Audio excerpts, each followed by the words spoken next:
Maka di babak final pertarungan hak dan batil, dari kubu kebatilan yang muncul adalah pemain-pemain terbaiknya. Bahkan iblis dan dajjal pun muncul di episode terakhir tadi, di babak final. Maka yang menghadapinya dari pasukan Allah yang terbaik kan? Yang terbaik. Maka Allah hadirkan nabi dan makhluk yang terbaik di muka bumi, di alam semesta, Rasulullah Muhammad SAW. Betapapun dalam pertarungan ini Rasulullah di akhir zaman tidak hadir berhadapan dengan iblis dan dajjal, tapi cukup dengan dua warisannya. Dengan dua warisannya, Al-Quran dan Sunnah, kita bisa menang. Betul? Yakin kita bisa menang? Takbir! Tapi sebelum pemain terbaik dari kubu kita muncul, dari kubu lawan dulu bermunculan. Sekarang sudah bermunculan kan? Dan sudah disahkan, sudah dilantik.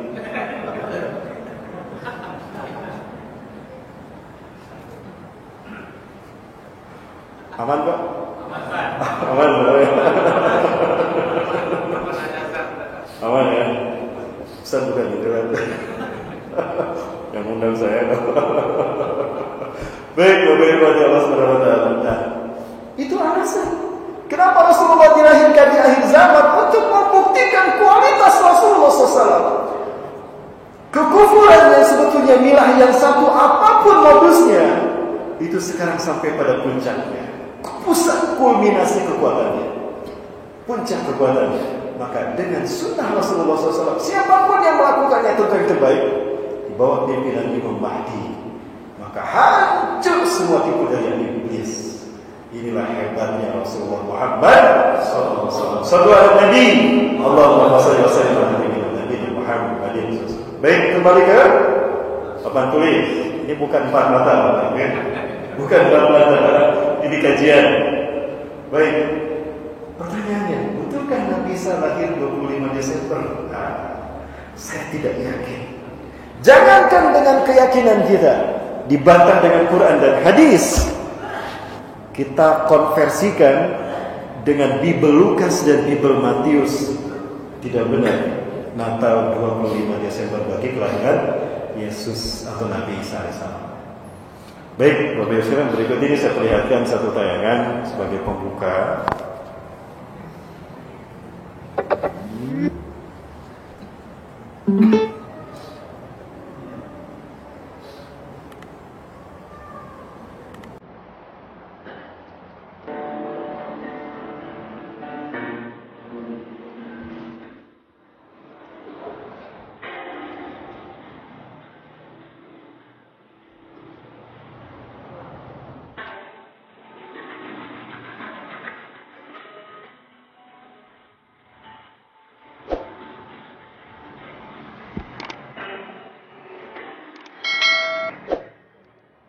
This is Horus.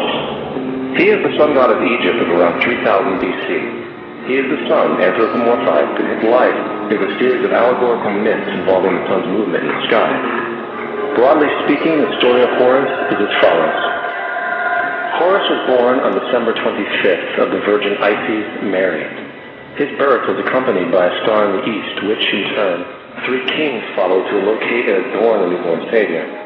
At the age of 12, he was a prodigal child teacher. And at the age of 30, he was baptized by a figure known as Anup, and thus began his ministry. Horus had 12 disciples he traveled about with, performing miracles such as healing the sick and walking on water. Horus was known by many gestural names such as the Truth, the Light, God's Anointed Son, the Good Shepherd, the Lamb of God, and many others. After being betrayed by Typhon, Horus was crucified, buried for 3 days, and thus resurrected.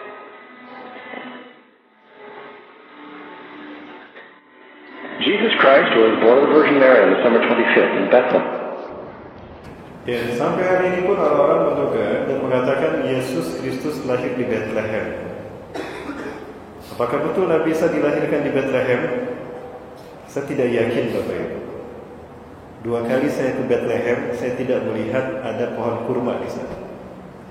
Pohon kurma, kebun kurma ada di Ariha, Jericho. Provinsi lain, distrik lain yang berada di Palestina yang sekarang diokupasi oleh Israel, disatukan menjadi West Bank, tepi barat. Palestina mereka bagi dua. Ada West Bank tepi barat, ada Gaza Strip, jalur Gaza. Baik Ariha, Jericho ataupun Bethlehem itu masuk ke wilayah West Bank tepi barat. Ya. Bethlehem itu diambil dari bahasa Arab, Baitul Laham. Orang-orang Yahudi suka memaling-malingkan bahasa. Baitul Laham jadi Bethlehem. Baitul Laham artinya rumah daging. Arti yang dimaksudkan adalah rumah bersalin, itu bahasa Indonesia. Kalau bahasa Melayunya, bahasa Malaysianya, rumah sakit korban laki-laki. Iya, baik, kita lanjut terus ya. Star in the east, which three kings and magi followed to locate and adorn the new stadium. He was a child teacher at 12, at the age of 30, he was baptized by John the Baptist, and thus began his ministry. Jesus had 12 disciples as he traveled about with performing miracles, such as healing the sick, walking on water, raising the dead. He is also known as the King of Kings, the Son of God, the Light of the world, the Alpha and Omega, the Lamb of God, and many, many others. After being betrayed by his disciple Judas and sold for 30 pieces of silver, he was crucified, placed in a tomb, and after 3 days was resurrected and ascended into heaven. Kalau kita baca sejarah peradaban manusia, ternyata yang berjulukan bergelar Dewa Matahari itu banyak sekali. Yang lahir 25 Desember dari seorang perawan banyak sekali. Di Yunani ada Dionysius, ada Horus. Di Romawi ada Mitra. Di Jepang ada Amaterasu. Di Meksiko ada Viracocha. Di suku Inka ada Dewa Inti. Di Persia ada Mitra. Banyak sekali dewa-dewa yang mereka klaim sebagai dewa matahari sepanjang peradaban manusia. Dan modusnya sama. Lahir 25 Desember dari seorang perawan, dihianati, disalib, dikubur 3 hari, lalu resurrected, bangkit kembali. Oh, ini bukan hanya cerita Yesus, berarti ada cerita-cerita yang lain. Betul. Di Mesir kita kenal tokoh yang bernama Horus. Horus kehilangan sebelah mata kanannya. Maka dia selalu menggambarkan dengan satu mata. Dan dia ingin berkuasa sebagaimana kekuasaan Tuhan. Tuhan simbolnya segitiga. Dan karena dia berkuasa satu mata, maka muncullah simbol seperti ini. Kalau cuma segitiga tidak masalah buat saya. Tapi kalau sudah ada satu mata di depannya, nah itu yang jadi masalah. Di sini nggak ada yang salah. Nggak ada. Nggak ada. Baik, kita lanjut lagi. First of all, the birth sequence is completely astrological. The star in the east is Sirius, the brightest star in the night sky, which on December 24th aligns with the 3 brightest stars in Orion's belt. These 3 bright stars. Tentang salib, ini ada beberapa persepsi. Persepsi pertama, salib itu lahir pertama dari bintang Sirius yang muncul di tanggal sebelum tanggal 21. Tanggal 21 Desember. Atau bagaimanapun sebetulnya di bulan Desember bintang Sirius ini muncul di sana dan salib ini berasal dari sana. Yang kedua, salib ini merupakan persinggungan, titik persinggungan 4 kuadran dari 11 rasi bintang atau 12 rasi bintang yang diyakini oleh para astrolog. Nah, berasal dari salib dan semuanya ini terkait erat dengan mitologi dewa matahari. Baik. All today what they were called in ancient times the 3 kings. And the 3 kings and the bright star Sirius all point to the place of the sunrise on December 20th.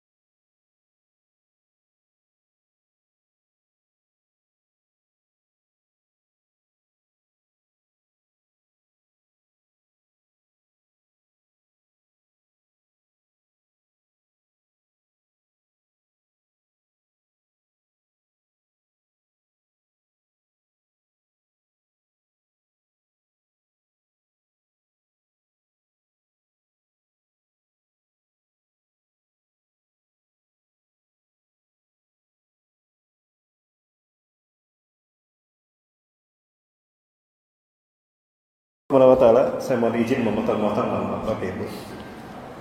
Kita coba pastikan Bapak Ibu sekalian kepada Allah. Di bulan Desember, kenapa cuaca cenderung dingin? Karena matahari bergerak ke arah selatan dan terus mendekati ke ufuk. Bergerak ke ufuk, jadi berputar. Jadinya berputar. Lama meredah, dan pada tanggal 22, 23, 24 Desember matahari mengalami penurunan dan dia tidak muncul di ufuk. Maka disebutkan matahari mengalami kematian selama 3 hari. Diawali dengan munculnya bintang Sirius di salib, dikuburkan mati 3 hari. Dan pada tanggal 25 Desember matahari bergerak 1 derajat ke atas, berlawanan dengan arah sebelumnya, utara, ke arah utara. Inilah kemudian diberi nama sunrise, Sunday, Sangga, lahirnya dewa matahari yang muncul di menandakan musim dingin selesai, bergantinya musim. Ini yang ditunggu-tunggu oleh mereka yang tinggal di muka bumi, terutama yang beriklim subtropis seperti Palestina. Karena Nabi Isa AS sekali lagi dilahirkan di Palestina, ya. Tapi bukan di Bethlehem menurut saya, tapi di Ariha. Nanti kita lihat. Saya kehilangan dokumentasi saya ketika kami di Bethlehem, karena terakhir kami di Bethlehem itu ada terjadi crash antara Muslim Palestina dengan tentara Yahudi. Seperti biasa, Muslim Palestina ditembaki. Beberapa kali saya melihat dengan mata saya bagaimana saudara kita ditembak mati. Saya tidak bisa apa-apa karena saya membawa pasukan dan nanti membawa jemaah. Kalau tidak membawa jemaah, mungkin saya sudah melawan. Saya ditahan oleh Amir nanti saya bisa turun, kita terancam. Mereka sudah dijamin syahid, mereka sudah dijamin surga Ustaz. Perjalanan kita masih panjang. Biarkan Ustaz, surga menunggu mereka. Ya, akhirnya kami tidak berhenti, kami melanjutkan perjalanan. Itu yang kami saksikan sepanjang kami berjalan dari Masjidil Aqsa hendak ke Transjordania. Baik Bapak Ibu, mohon maaf saya potong-potong Bapak Ibu berjalan. Nah, jadi salib dulu, yang pertama disalibkan, muncul salib bintang Sirius. Kemudian tidak muncul di permukaan, 3 hari mengalami kematian. Lalu resurrected, bangkit kembali 1 derajat jarak utara. Ya, inilah yang disebut dengan sunrise, Sunday, dan Sangga Tuhan, dewa matahari. Ini keyakinan kaum pagan. Kaum pagan Romawi meyakini bahwa Mitra lahir 20 Desember, dialah dewa matahari. Nah, kemudian ada sekelompok orang yang ingin menguasai Romawi, dan dia memiliki keyakinan yang berbeda dengan bangsa Romawi, Vatikan. Ingin menguasai Romawi dan ingin sekali ideologinya diterima bangsa Romawi, sementara Vatikan membawa misi ketuhanan Yesus Kristus.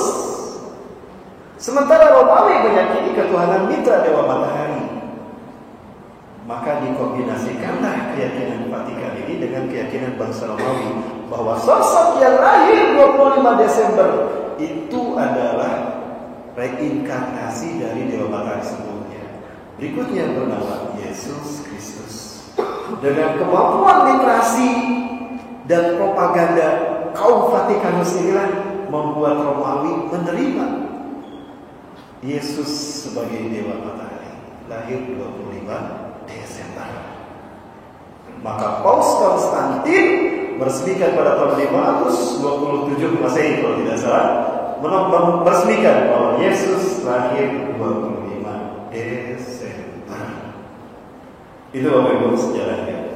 Pertanyaan saya, 25 Desember, karena cenderung musim seperti ini dingin, kerap kali wilayah Palestina itu turun salju, Bapak Ibu. Betul? Jangankan dulu, sekarang pun sama. Ini saya buktikan Bapak sekalian. Ini salah satu perjalanan kami di distrik Kobah Sabah. Itu turun salju. Sekitar 6 sampai 8 derajat Celcius di bawah nol.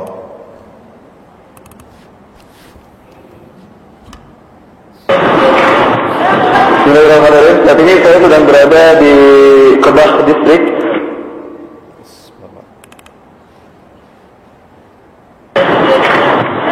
Bismillahirrahmanirrahim. Saat ini saya sedang berada di Kebah Distrik menuju ke Sima, arah ke Madain Soleh, kota Petra.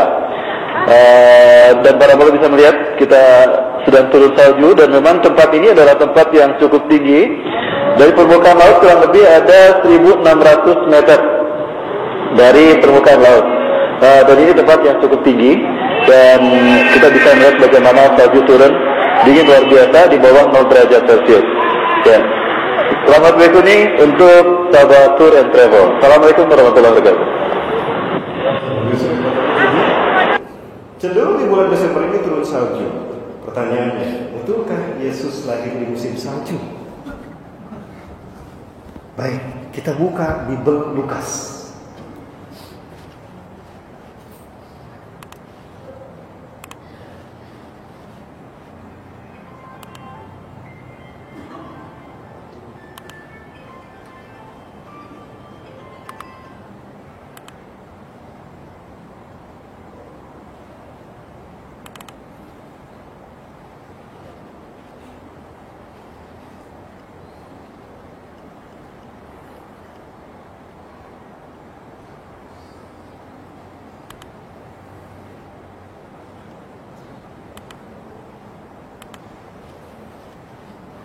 Baik, berdasarkan versi Bible Lukas, Yesus lahir pada masa kekuasaan Kaisar Augustus yang pada saat itu sedang melaksanakan sensus penduduk. Yusuf, tunangan Romawi, Maria, ibu Yesus, berasal dari Bethlehem, pergi berdua ke Nazaret, lalu lahir Yesus pada anak sulung Maria. Sebentar Bapak Ibu sekalian yang Allah, pada saat itu terjadi eksodus besar-besaran ke Nazaret.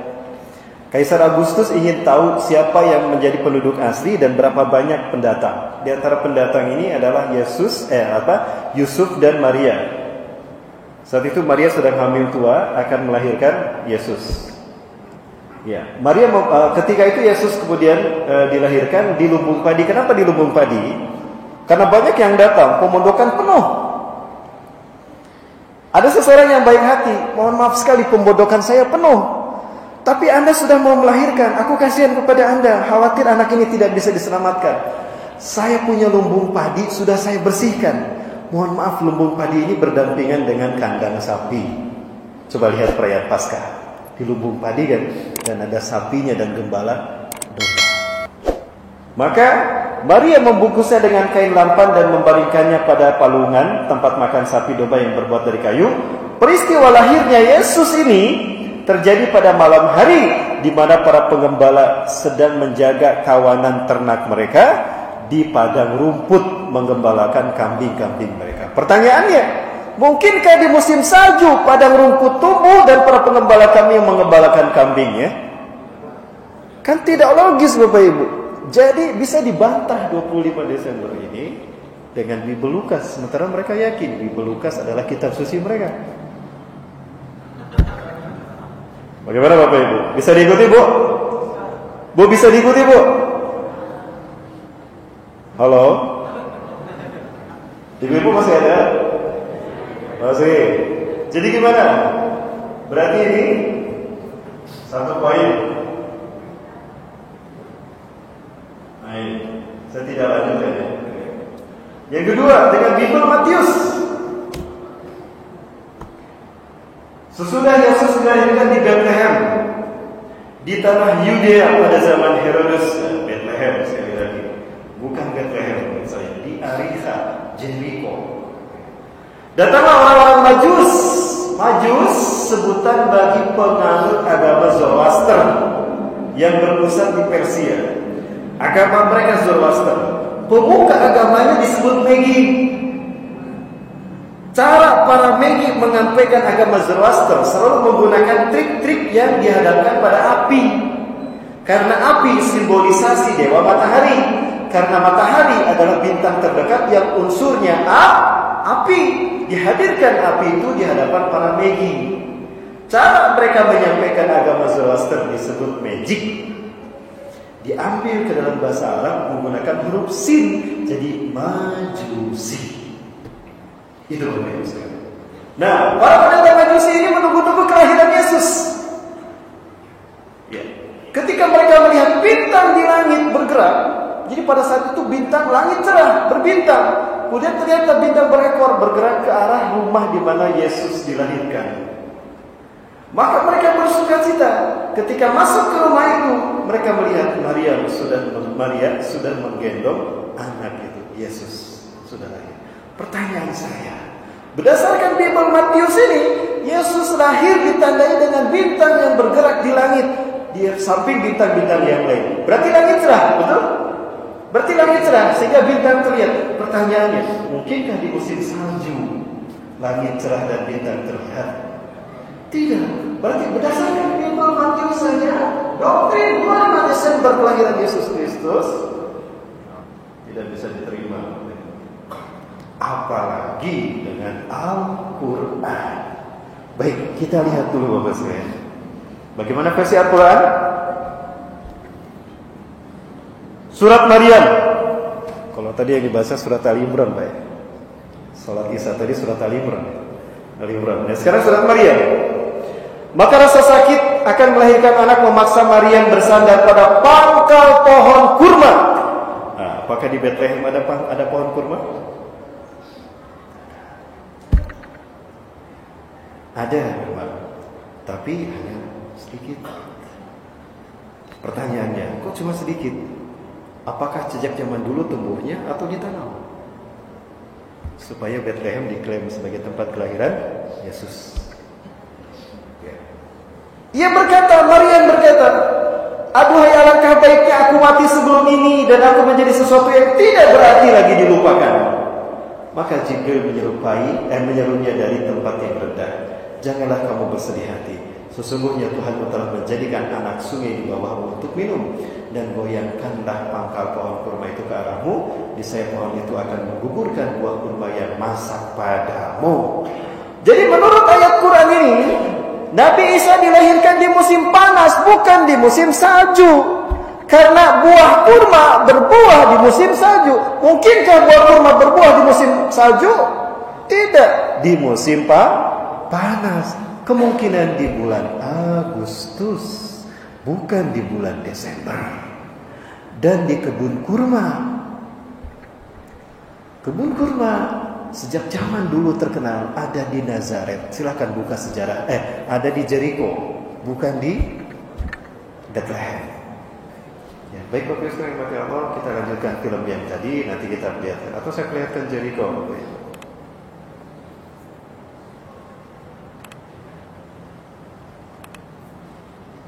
Insyaallah tanggal 3 Maret 2021 kita akan kembali kajian di sana, Bapak Ibu. Kita memang kajian kami di Bandung itu ada kajian khusus peradaban Islam, peradaban para nabi, dimulai dari iblis, Nabi Adam sampai Imam Mahdi. Selesai baru umrah. Nah, ketika umrah plus Aqsa, Palestina, Mesir, Jordan, Palestina, Mesir, baru umrah. Untuk membuktikan apa yang kita kaji di Bandung. Nah, inilah tempat-tempatnya seperti itu. Insyaallah tanggal 3 kita berangkat lagi. Bapak Ibu yang mau bergabung silakan, boleh daftar. Jadi promosi ini. Maaf. Jika tidak ada halangan, kami kembali. Setiap tahun kami berangkat, bisa 2 kali atau kadang 1 kali, tergantung situasi Bapak Ibu. Baik, silakan Ibu. Ini gambaran ketika kami di Jericho bulan Maret kemarin, Bapak Ibu.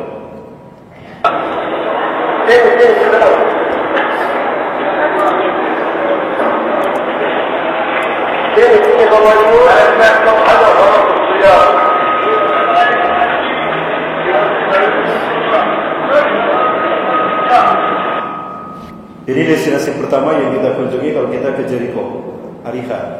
Nah, yang Bapak Ibu saksikan ini adalah orang-orang sekitar menyebutnya Mount Temptation, Bukit Pertapaan. Tapi Nabi Isa tidak bertapa. Memang Nabi Isa pernah tinggal beberapa hari di sini.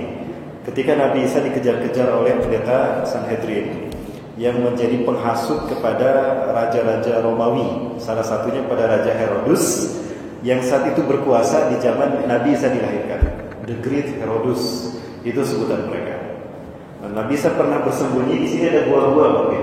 Kalau kita lihat dari jalan dekat ini buah-buah. Nah, di sini pun ada gereja yang dibangun oleh raja terakhir Romawi, raja Romawi terakhir, kalau tidak salah, yang menganut agama Kristen. Dan ini tempat di mana kita makan-makan di kebun kurma di Jericho. Jadi sumber air itu ada, banyak sumber air di sini. Kemungkinan besar di sini yang tak bisa dilahirkan.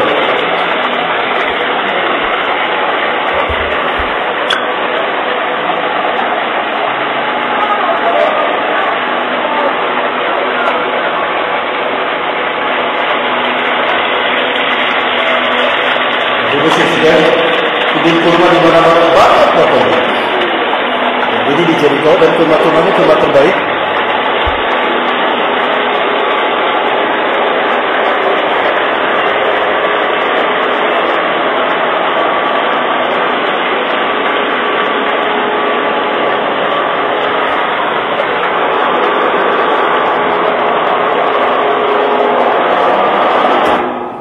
Dan tempat ini adalah tempat yang disakralkan, tidak boleh dimendirikan bangunan. Konon satu cerita menyampaikan pada kami, satu cerita yang kami dengar, disinilah Nabi Isa AS diangkat ke langit.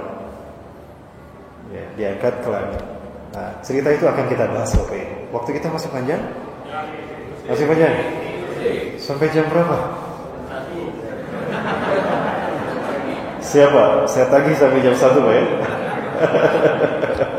Lanjut Bapak Ibu. Baik, Bapak Ibu rahmati Allah Subhanahu wa taala, sampai mana tadi cerita Nabi Isa? Baik, Bapak Ibu rahmati Allah. Nabi Isa alaihissalam dilahirkan di sini.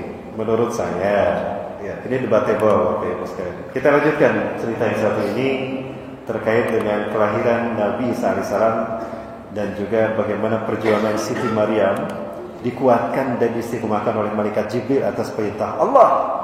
Terbayang oleh Siti Maryam, bagaimana aku harus melahirkan seorang anak tanpa seorang ayah?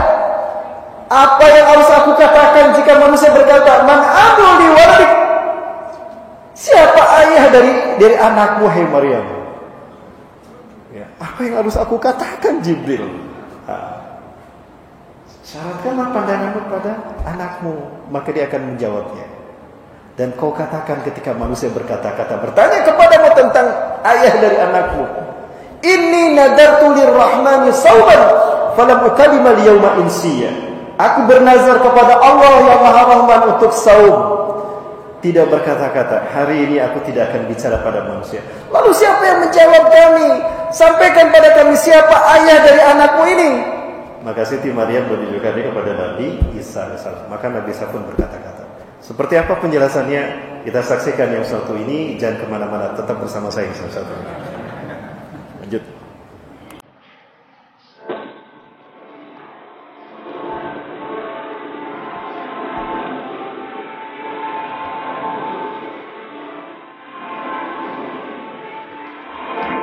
Saya kira ada Bapak Ibu. Mohon maaf ya.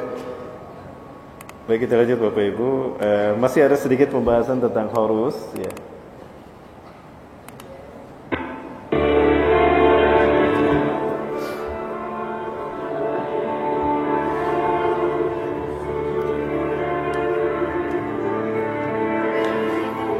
Jadi Pak Jaman Horus menjadi putra mahkota. Ayahnya bernama Osiris. Ini ada pengkhianatan. Ayahnya dituduh bukan asli Mesir, sehingga dibunuh. Namun pada saat itu Horus berhasil mempertahankan kekuasaan ayahnya. Namun dalam peperangan itu dia kehilangan mata kanannya. Maka sejak saat itu dia dinobatkan sebagai Tuhan bermata satu, segitiga satu mata.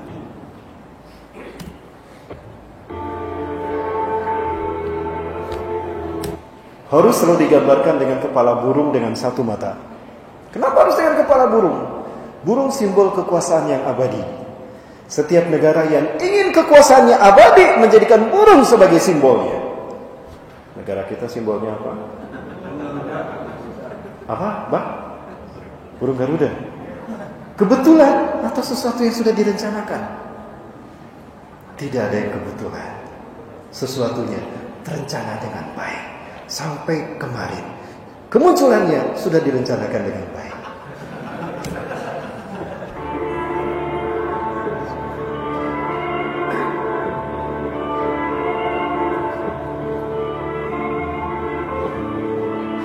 segitiga satu matahari. Dan di atas kepala Horus ada matahari yang dililit dengan seekor ular. Seekor ular. Baik matahari, ular, sama oknumnya iblis. Ajazil. Betul demikian? Mau kita bongkar Bapak Ibu? Boleh kita bongkar? Ada perkakasnya? Ada. Cukup satu perkakasnya. Alatnya maksud saya, bukan perkakas, alatnya, pedomannya. Apa itu? Quran. Saya minta dibantu, tolong dibukakan Quran. Ustaz Rahmat, boleh bantu saya Ustaz Rahmat? Alhamdulillah, ini menjadi Bapak Ibu, ini Ustaz Rahmat belum menikah. Barangkali punya putri Pak. Buat beliau. Ustaz dia minta terjemahannya, Ustaz terjemahannya langsung. Ustaz minta dibukakan. Kita buka Quran surat Al-A'raf ayat ke-16. Bapak Ibu, kita buka konspirasi di balik doktrin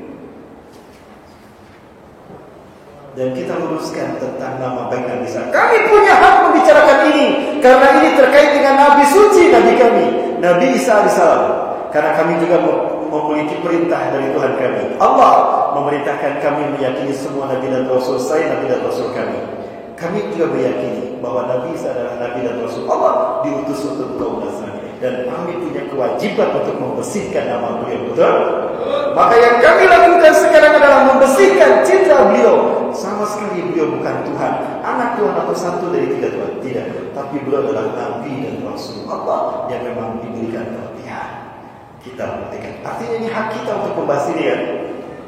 Maka jika ada perbedaan pandangan silakan. Itu pandangan Anda dan ini pandangan saya sebagai seorang Muslim. Ya, baik. Ustaz Rahmat, surat ke-7 Ustaz Rahmat ayat ke-16. Surat Al-A'raf ayat ke-16.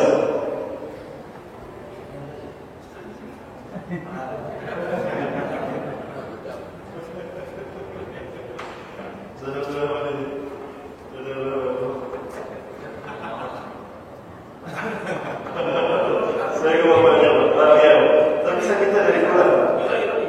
Dari Quran boleh? Pahalanya beda. Baik. Iblis menjawab, karena engkau telah menyesatkan aku, pasti aku akan selalu menghalangi mereka dari jalanmu yang lurus. Bisa sekali ini Ustaz. Iblis menjawab, karena engkau telah menyesatkan aku, pasti aku akan selalu menghalangi mereka dari jalanmu yang lurus. Baik, itu terjemahnya. Qala fa bima aghwaytani la aqudanna lahum siratal mustaqim. Qala iblis berkata, fa bima aghwaytani, karena engkau telah menyesatkan aku, maka aku akan menghalang-halangi mereka dari jalan yang lurus. Terjemahnya kita dengar seperti itu tadi. Ustaz, yang di HP sama terjemahnya coba lihat. Sama. Mereknya apa? Inilah terjemahan yang diinginkan Yahudi, Zionis, Kabalah, Illuminati. Bagi mereka iblis korban ketidakadilan Tuhan. Harusnya dia yang menjadi khalifah, bukan Adam. Ini versi mereka.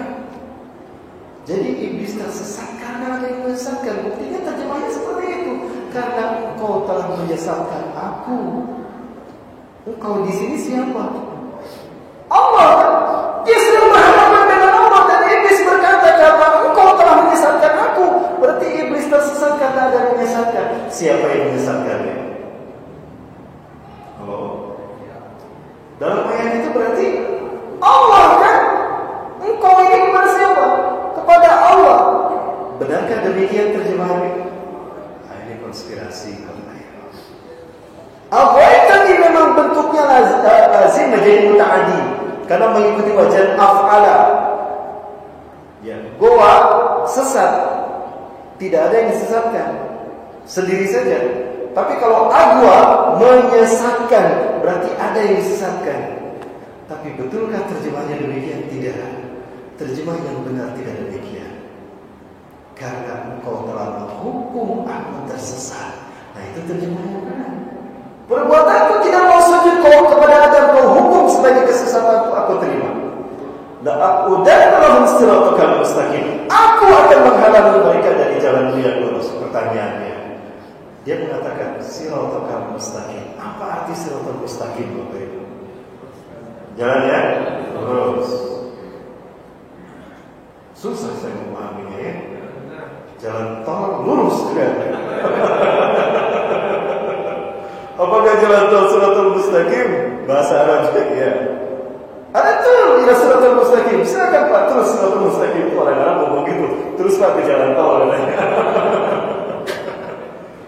Kita buka arti siratal mustaqim yang dimaksudkan iblis. Ustaz, surat Al-Imran ayat 51 Ustaz. Inilah arti siratal mustaqim yang kita baca setiap kali rakaat salat kita. Inilah siratal mustaqim.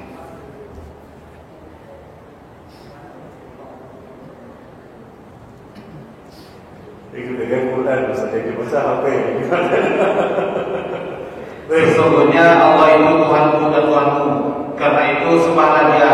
Inilah jalan yang lurus. Inna Allah Rabbi wa Rabbukum fa'buduh, hadha siratun mustaqim. Sesungguhnya Allah adalah Tuhanku dan Tuhan kalian, sembahlah Dia. Inilah siratul mustaqim itu. Inna Allah Rabbi wa Rabbukum, Inna Allah Rabbi wa Rabbukum fa'buduh, hadha siratul mustaqim.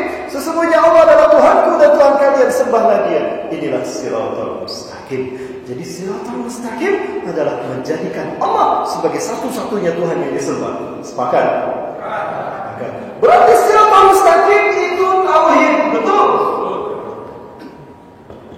Jadi ketika kita berdoa, ihdinas siratal mustaqim, tunjukkan kami, istiqomahkan kami di dalam tauhid ya Allah.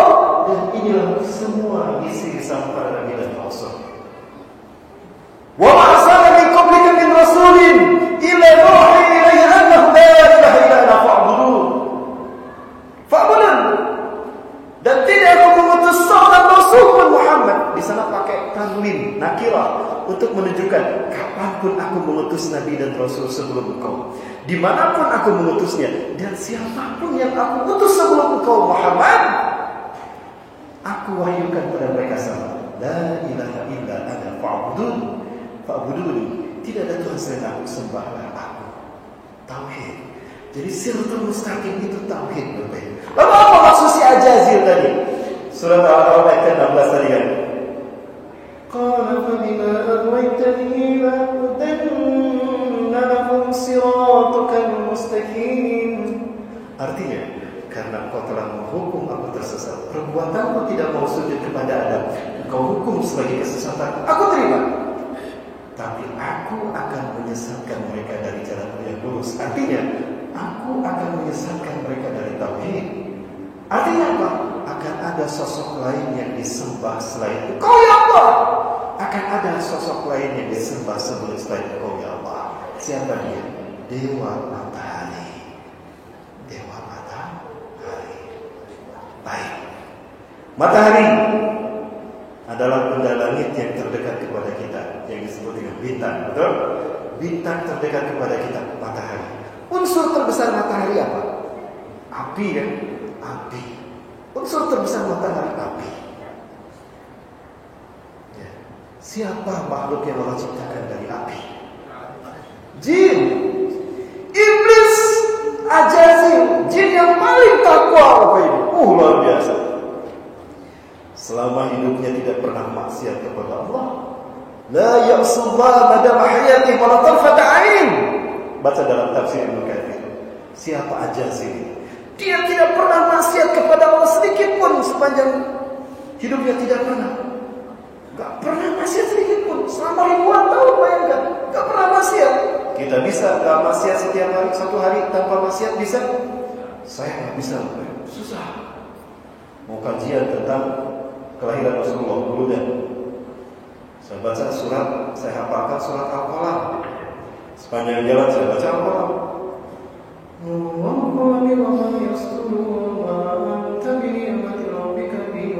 Saya hafalkan baik.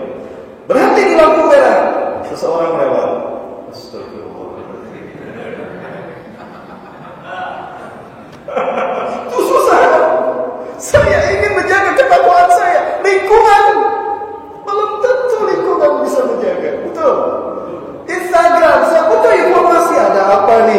setelah dia kan, ada iklan Paselius. Susah, Al-Jazir seumur hidupnya gak pernah maksiat. Maka derajatnya naik selevel dengan malaikat Jibril. Tapi ketakwaannya ini dia sombongkan, merasa dia lebih baik daripada Adam. Ini Bapak Ibu, Allah uji dia. Ikhlas tidak dia dibaca kepadaku. Ketika malaikat sujud semuanya termasuk Jibril alaihissalam sujud kepada Nabi Adam, dia tidak mau sujud. Sejak saat itulah Al-Jazir diberi gelar iblis pembangkang. Jadi yang tidak mau sujud kepada Allah ketika sholat disebut, yang gak mau sholat berarti gak mau sujud kan? Betul? Puncak dari rukun sholat itu sujud. Kalau gak mau sholat berarti gak mau sujud kepada Allah. Berarti gak pernah sholat. Kayak iblis gak mau sujud kepada Nabi Adam atas perintah Allah. Allah Akbar. Gimana Bu? Lanjut Bu. Waduh, semangat ini. Sampai jam 1 ya. Baik. Inilah apa yang saya mulai. Jadi siapa dewa matahari itu? Di zaman Nabi Ibrahim, manusia menyembah dewa matahari, namun terus mengklaim sebagai perwujudan dewa matahari. Ilahul Bashar, Tuhan yang menjelma menjadi manusia. Tuhan yang menjelma menjadi manusia. Ilahul Bashar. Di samping Iran ada Persia, Iran. Iran juga menyembah banyak dewa, kaum pagan. Dewa terpenting mereka adalah Ahura Mazda, dewa matahari. Agama Zoroaster mengenal banyak dewa. Dewa terpenting dewa matahari, Ahura Mazda. Ya. Nama terakhir menjadi merek mobil, Mazda. Buatan Iran, Jepang. Di Jepang juga sama, ada dewi matahari yang bernama Amaterasu. Dari mitologi Jepang, lahir dari mata kiri Izanagi. Ohiru Menoguchi no Kami Amaterasu. Itu dewi matahari. Dan selalu membawa tongkat matahari, dan di tangan kirinya ada ular. Ular dan matahari adalah sosok yang sama. Iblis dialah dewa matahari yang oleh bangsa Yunani dipersepsikan dalam wujud dewa Horus.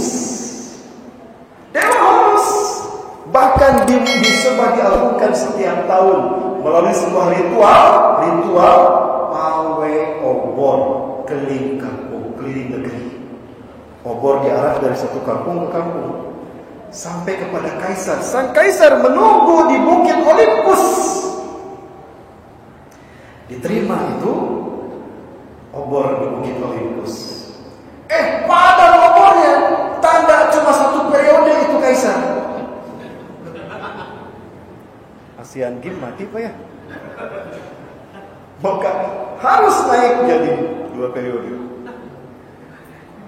Dinyalakan lagi obornya. Maka larilah harus kaisar menyalakan obor raksasa. Selama obor raksasa menyala, mereka melakukan berbagai macam atraksi. Ini dilakukan juga di zaman Ashabul Kahfi. Ashabul Kahfi menyaksikan bagaimana mereka menyembah dewa matahari di hadapan Kaisar Hadrianus, melakukan berbagai macam atraksi. Atraksi itu dilayakan selama obor itu menyala. Sekarang, apakah ritual itu sudah hilang? Masih. Ritual itu bernama Olimpiade tingkat dunia. Kalau tingkat benua, Asian Games. Kalau tingkat nasional. Dan apakah umat Islam tidak terlibat? Terlibat. Jadi ketua panitia. Allahu Akbar. Maha benar Allah yang telah mengutus Rasulullah SAW yang tidak pernah berdusta. La tatabawuna sanana man qablakum shibran bi shibrin dhiraran bi dhirain. Sungguh kalian akan mengikuti jejak langkah orang-orang sebelum kalian, sejengkal demi sejengkal, sehasta demi sehasta. Tidak terasa kita tersesat mengikuti jejak mereka. Hatta law dakhalu juhra billah tabatahum, sampai mereka masuk ke lubang biawak, kamu ikut juga. Manhum ya Rasulullah, al-Yahuda wal Nasara. Siapakah mereka ya Rasulullah? Yahudi kah sama Nasrani? Faman siwahuma, siapa lagi kalau bukan mereka? Sampai hari ini pun umat Islam pakai mengikuti ritual itu kan, maka seolah itu adalah sebuah kebutuhan seremonial resmi dari acara kenegaraan. Apakah ini berarti iblis berhasil menyesatkan kita? Berhasil. Bukti keberhasilannya muncul sosok-sosok baru kan?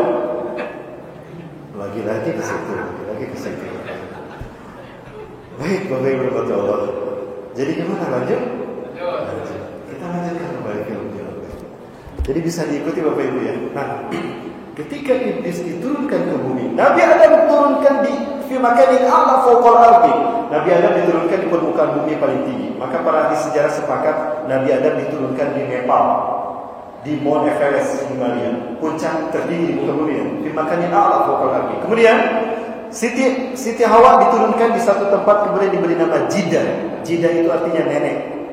Terpisah 100 tahun. Adapun Ajazil, iblis, diturunkan di Dastamaisan, Basrah, Irak, dalam wujud seekor ular besar, panjang, bersayap, bertanduk dan bercakar, dan bisa mengeluarkan api dan bisa berbicara. Ular apa?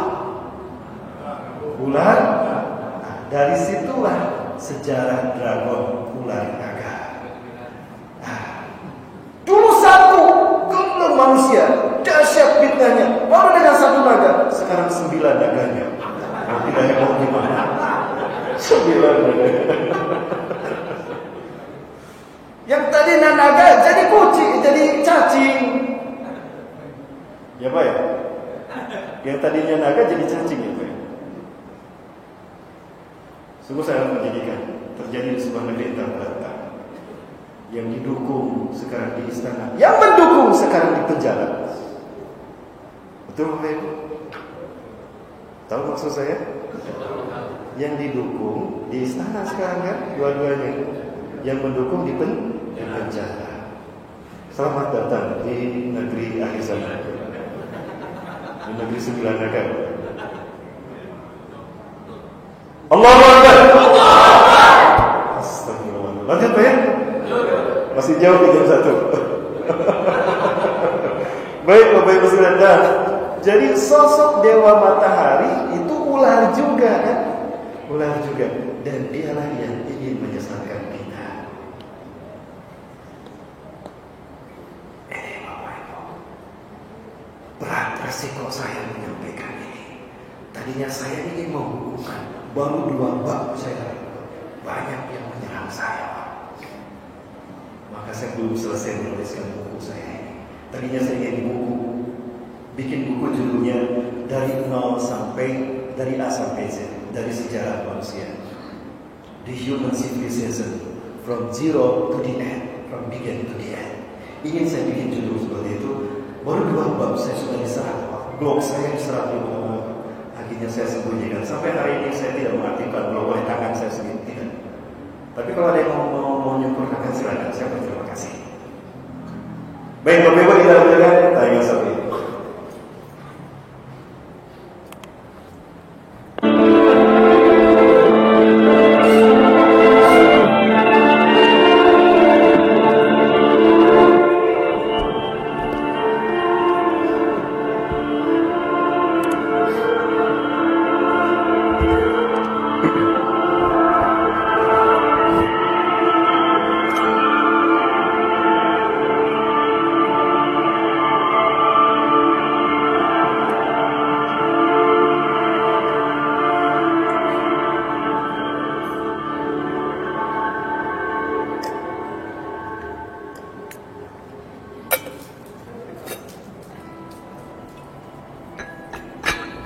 Kisah ini walaupun dibuat oleh seorang Muslim Amerika, tapi masih menggunakan nama Yesus. Namun kisah yang terakhir ini saya lihat sesuai dengan Al-Quran, baik surat Maryam ataupun surat Ali Imran. Jadi masih saya gunakan. Ini pertemuan Malaikat Jibril dengan Siti Maryam, di mana Malaikat Jibril mendapatkan perintah, menyampaikan perintah Allah, meyakinkan Siti Maryam untuk siap menerima perintah ini.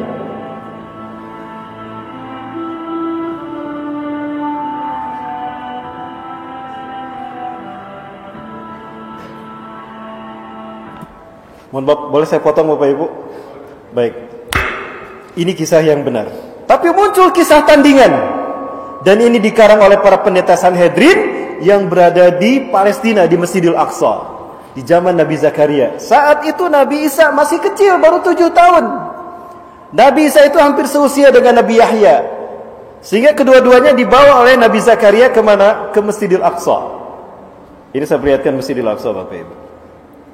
Berdoalah mudah-mudahan Bapak Ibu bisa berkunjung ke Masjidil Aqsa ya Bapak Ibu sekalian.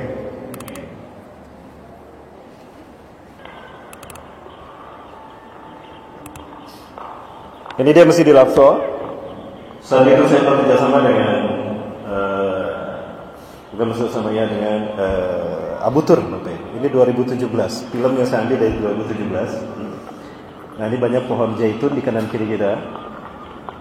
Terkesan kanan kirinya terlihat seperti ornamen-ornamen arsitektur Romawi, karena memang dulu dijajah Romawi dalam waktu lama. Sampai kemudian dibebaskan oleh Umar bin Khattab. Ya. Terlihat dari jauh itu Masjid Dome of the Rock. Disebut Dome of the Rock karena di dalamnya terdapat batu yang dinaiki Rasulullah naik ke Sidratul Muntaha. Sidroh artinya terminal, muntaha penghabisan. Jadi kemungkinan Sidratul Muntaha itu adalah ujung alam semesta. NASA menemukan alam semesta kita berbentuk trompet. Ujungnya di Sidratul Muntaha.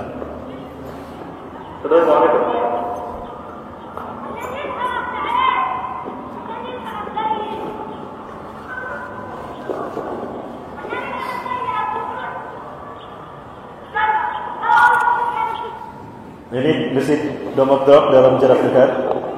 Nah, Bapak Ibu bisa melihat bagaimana ornamen Romawi menghiasi sekeliling Dome of the Rock. Nah, ini Dome of the Rock. Di belakang Dome of the Rock ini ada Masjid Qibli. Nah, saya diarahkan ke sini pura-pura. Tadinya ingin menyoroti. Ini ada tentara Israel di sini, Bapak Ibu. Lengkap dengan senjata mereka. Ada itu pos mereka. Setiap sudut tentara Israel punya pos, termasuk di pintu-pintu masuk. Di checkpoint mereka selalu membawa senjata dan mereka masih muda-muda, Bapak Ibu. Sehingga pertaruhan kami berat untuk bisa berziarah ke sana. Tapi alhamdulillah tidak pernah dan tidak boleh ada yang dilukai. Perjanjian Jenewa. Siapapun yang berkunjung ke Masjidil Aqsa tidak boleh, termasuk umat Islam, tidak boleh dilukai. Jadi aman Bapak Ibu, jangan takut. Betapapun memang berat bagi kita. Berat ke ongkos ya. Nah, ini Masjid Qibli.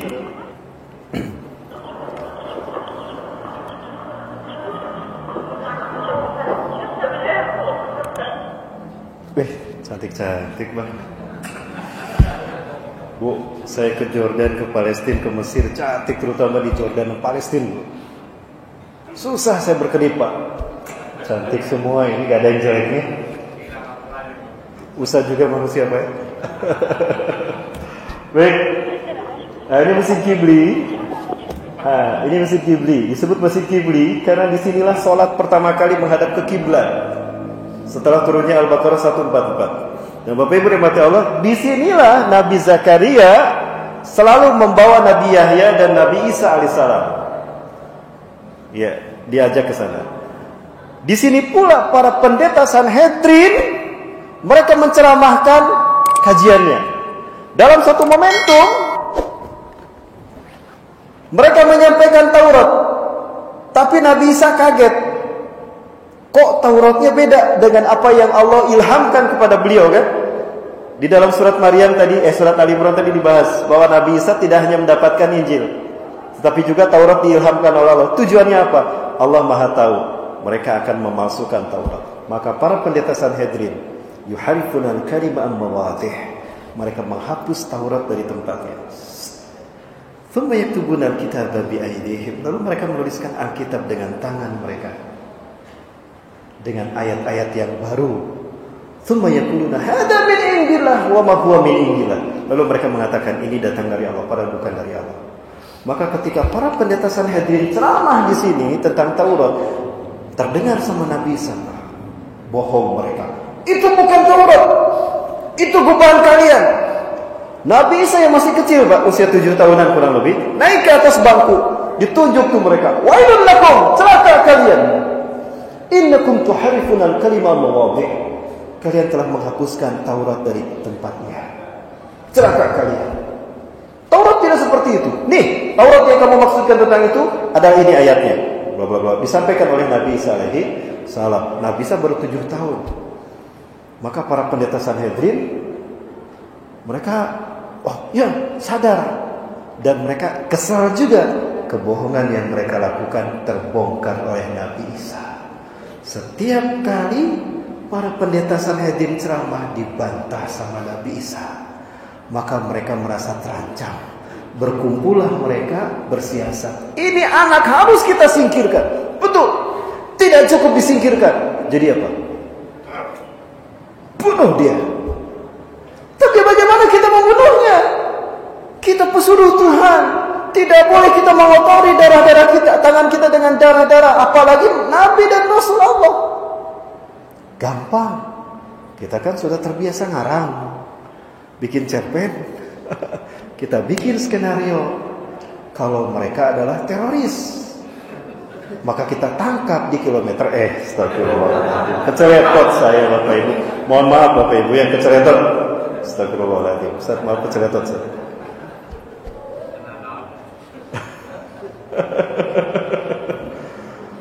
Dibuatlah karangan doktrin Tuhan bingung. Kok bisa Tuhan bingung? Nabi Adam sudah dilarang memetik buah pohon kayu, dipetik juga. Maka berbuat salah kan Nabi Adam, harus dihukum. Tapi Tuhan bingung. Bagaimana aku menghukum Adam? Adam ini manusia, jangankan Adam, alam semesta aku sentil saja hancur, apalagi Adam. Maka Adam akan kesakitan, dia akan menderita karena hukuman yang aku berikan. Maka disitulah Tuhan bingung. Hukum jangan, hukum jangan. Hukum jangan, hukum jangan. Bingung Tuhan. Inilah kebohongan yang mereka buat Bapak Ibu. Lalu kemudian Tuhan menemukan ide. Tuhan menemukan ide yang sebelumnya Tuhan tidak tahu. Nah, dalam akidah Syiah ada 10 akidah Syiah yang kami bahas. Yang ke-8 adalah Al-Bada', keyakinan bahwa Tuhan telah lupa pada sesuatu. Lalu Tuhan ingat, harusnya Ali yang menjadi nabi, bukan Muhammad. Lupa Tuhan. Ini akidah Al-Bada' untuk membenarkan, untuk menjustifikasi klaim kalau harusnya nabi itu Ali bukan Muhammad. Ya, sebentar lagi disahkan. Udah disahkan. Selamat datang di Indonesia akhir bulan. Lanjut Bapak Ibu. Ya. Lalu Tuhan menemukan ide, aku Tuhan, aku immortal, aku tidak mati. Oh, kalau gitu aku saja yang dihukum. Jangan Adam. Jibril, sini Jibril. Tulisan yang saya baca tidak Jibril, tapi Gabriel. Ada petikan bahasa Inggrisnya, naskah aslinya bahasa Inggris Bapak.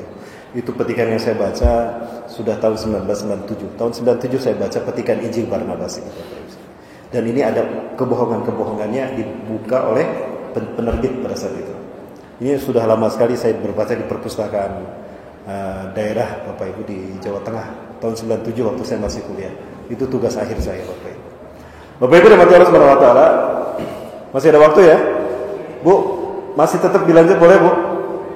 Lanjut Bu ya? Baik, terima kasih Bu. Sampai jam 1 ya. Kan malam minggu malam yang panjang. Baik. Maka dibuatlah makhluk Tuhan. Tuhan menjelma menjadi manusia. Ilahun mubasysyar. Tuhan menjelma menjadi manusia. Tapi Tuhan bingung juga. Bingung lagi kenapa? Kalau aku menjelma menjadi manusia untuk menggantikan hukuman Adam, bagaimana aku turun ke dunia? Kalau aku turun begitu saja, simsalabim abrakadabra, orang tidak akan percaya. Aku dikira siluman nantinya. Berarti aku harus lahir secara normal. Jibril nomor 2 makhluk Tuhan. Tuhan lahir secara normal. Bingung lagi. Kenapa bingung lagi? Siapa wanita yang layak melahirkan Tuhan? Maka Jibril memberikan masukan. Tuhan, Engkau pernah utus aku ke Nazaret. Di Nazaret ada wanita suci yang hidupnya hanya untuk ibadah kepadamu, dan dia tidak pernah disentuh oleh seorang laki-laki pun. Siapa dia Jibril? Masa Tuhan tidak tahu? Aneh kan? Tapi inilah doktrin yang sesat yang dikarang oleh para pendeta Sanhedrin itu, Bapak Ibu. Siapa dia Jibril? Dia Maryam binti Imran, Tuhan. Kalau begitu Jibril,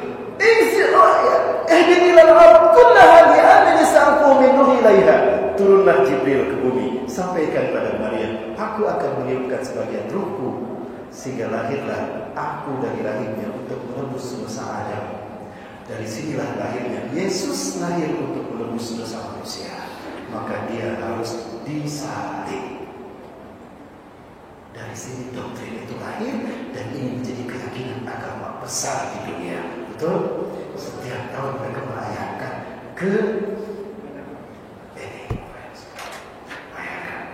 bagaimana bisa sebuah ajaran yang besar diyakini benar dilahirkan dari sesuatu? Ya. Dan mohon maaf, ini debat teror. Silakan, saya siap berdebat. Ini yang saya pegang sampai saat ini. Mulai terbaik arahnya, Bapak Ibu. Mulai terbaik arahnya. Kemudian disampaikanlah dongeng ini, doktrin ini kepada Raja Herodes. Marah Raja Herodes. Apalagi ditambari embel-embel kalau dia ingin menjadi raja di Palestina, di Syam. Maka dikejarlah Nabi Isa dan dibunuh setiap pengikutnya. Ditangkap dan disalib. Maka Allah wahyukan kepada Nabi Isa untuk dia pergi menyelamatkan diri. Dari mana? Dari sini, Bapak Ibu. Pada saat itulah terjadi penangkapan kepada para ulama dan habaib. Maksud saya pada para nabi, Bapak Ibu. Keceletot lagi saya ngomong, Bapak Ibu. Mohon maaf ya. Saya udah mohon maaf nih. Udah bilang keceletot. Kalau disengaja. Enggak disengaja. Disinilah pembunuhan itu terjadi kedua. Ini Masjid Marwani. Kalau kita lihat ada Masjid Kibli, ke arah kanan lantainya ada pintu masuknya, Bapak Ibu. Nah, ini lantai atas itu adalah lantai Al-Aqsa yang tadi kita lihat lantainya. Pintu masuknya ke sini. Seperti inilah Nabi Muhammad SAW, Rasulullah SAW, ketika Isra Mi'raj memasuki Masjid Marwani. Ini Masjid Marwani dan di sini Nabi Siti Maryam. Ini ada asar, Bapak Ibu. Sekarang saya sudah di jamak, maka saya manfaatkan waktu asar ini untuk melihat Masjid Marwani. Nah, disinilah mihrab tempat berdirinya Rasulullah SAW mengimami 1.500 Nabi dan Rasul. Ketika Isra Mi'raj, 2 rakaat beliau salat mengimami para Nabi dan Rasul. Subhanallah, Rasulullah hadir di tempat kelahiran para Nabi dan Rasul dan semuanya mengarahkan kepemimpinan kepada Rasulullah. Karena Rasulullah adalah Nabi dan Rasul bagi semua Nabi dan Rasul. Apabila ada Nabi yang hidup bersamaan dengan Rasulullah SAW ataupun hidup hari ini, maka wajib meninggalkan tugas kenabian mereka dan ittiba kepada sunnah Rasulullah SAW. Pelajari Quran surat Ali Imran ayat 81-82. Itulah alasan kenapa Nabi Isa ketika turun tidak menjadi imam sholat subuh, tapi imamnya Imam Mahdi. Karena kewajiban Nabi Isa ittiba kepada sunnah Nabi Muhammad SAW. Allahumma shalli wa sallim alaihi. Bapak Ibu, dari sinilah terdapatnya mihrab Siti Maryam. Nah, di masjid ini pula disembelihnya Nabi Yahya, menurut apa yang saya baca. Dan di tempat ini pula disiksanya Nabi Zakaria. Lalu Nabi Zakaria pergi menyelamatkan diri, bingung, usia sudah 100 tahun lebih. Beliau tidak menemukan tempat persembunyian. Lalu Allah perintahkan sebuah pohon untuk membuka diri. Tapi ceritanya Israiliyat ya Bapak Ibu. Saya akan baca dalam Kisah Anbiya wal Mursalin karya Al-Hafiz Imam Ibnu Katsir rahimahullah. Ini mihrab Siti Maryam, tanggal menuju mihrab Siti Maryam. Insyaallah nanti kita berkunjung ke sini tanggal 3 Maret nanti. Kita lihat langsung dengan mata kepala kita sendiri. Ya, Bapak Ibu yang mestinya ikut boleh namun dari sekarang ya. Mari kita masuk ke mihrab Siti Maryam. Kita masih bersih sampai sekarang. Dia sampai ada tangga menuju ke lantai atas terutama dari Masjidil Aqsa. Bapak Ibu yang dirahmati,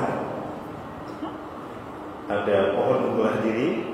Nabi Zakaria lalu masuk ke dalam pohon tadi, iblis mengikuti dari belakang.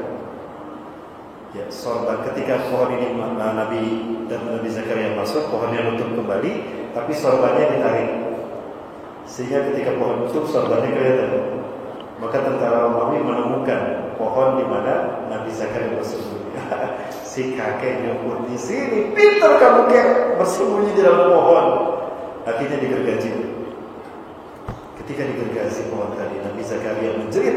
Ketika Nabi Zakaria akan menjerit, Allah berfirman, "Hei Zakaria, ya Zakaria, in tarfa' sautak bi alamika sa'uhlikahum jami'an." Hei Zakaria, jika kamu menjerit karena kesakitanmu, aku akan habiskan umat. Lalu Rasulullah bertanya pada Nabi Zakaria di masjid ini ketika Isra Mi'raj, apakah kau menjerit, wahai Zakaria? Apakah Anda menjerit karena kesakitan Anda? Aku akan kehilangan umatku. Maka demi cintaku kepada mereka, aku tidak menjerit sampai putus dulu. Subhanallah. Baik Bapak Ibu yang dirahmati Allah, itu cerita. Jadi kesana kemarin Bapak Ibu ya. Nah, tinggal Nabi Isa alaihissalam. Beliau maka meninggalkan Masjidil Aqsa, mengembara ke tempat-tempat demi menyelamatkan diri. Dalam pengembaraannya itu Nabi Isa AS bertemu dengan satu kaum, di mana di kaum itu ada yang bermata, ada buta, kedua matanya tidak bisa melihat sejak lahir. Diusap sampai dengan Nabi Zakaria. Saat itu usianya genap lebih dari 20 tahun harusnya. Tapi beliau melakukan pengembaraan pertama kali 12 tahun, usia 12 tahun. Diusap sampai dengan Nabi Zakaria. Masaha yang satu masih mashan, wa masihan, menyembuhkan dengan mengusap, maka diberi gelar Al-Masih. Mengusap bumi dengan pengembaraannya, itu arti Al-Masih. Arti Al-Masih juga menyembuhkan dengan mengusap. Masaha yang sama. Famsahu biru'usikum, famsahu masaha. Al-Masih mengusap. Ada yang buta, diusap sembuh, bismillah. Ada yang berpenyakit belang, diusap sembuh. Dikasih kita Bapak Ibu, sampailah belum di usia 33 sampai 35 tahun. Banyak yang beriman. Siapa engkau nak? Kau bisa menyembuhkan anakku buta sejak lahir? Kenapa kau bisa menyembuhkan? Jangan-jangan kau Tuhan nak? Bukan bunda. Aku bukan Tuhan. Innani nabi wa rasul. Aku nabi Allah dan rasul Allah. Aku bisa dibayar. Yuk kita beriman pada Allah pencipta kita.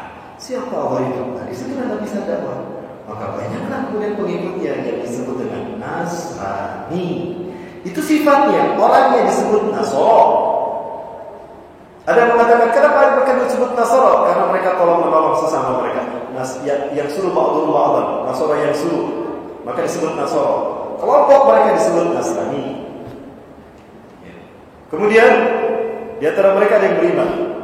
Salah satunya Barnabas, murid terbaik Nabi Isa, dan yang takwa, dialah yang menuliskan kembali Injil yang dipalsukan oleh pendeta Sanhedrin. Mohon maaf, dipalsukan oleh pendeta Sanhedrin oleh bangsa Kabbalah juga. Lalu dituliskan kembali oleh pemimpin Ashabul Kahfi, Maximilianus. Suatu saat kita bahas kembali sejarah ini, Bapak Ibu. Biasanya saya sampaikan kisah-kisah ini di negeri-negeri di mana para nabi tinggal.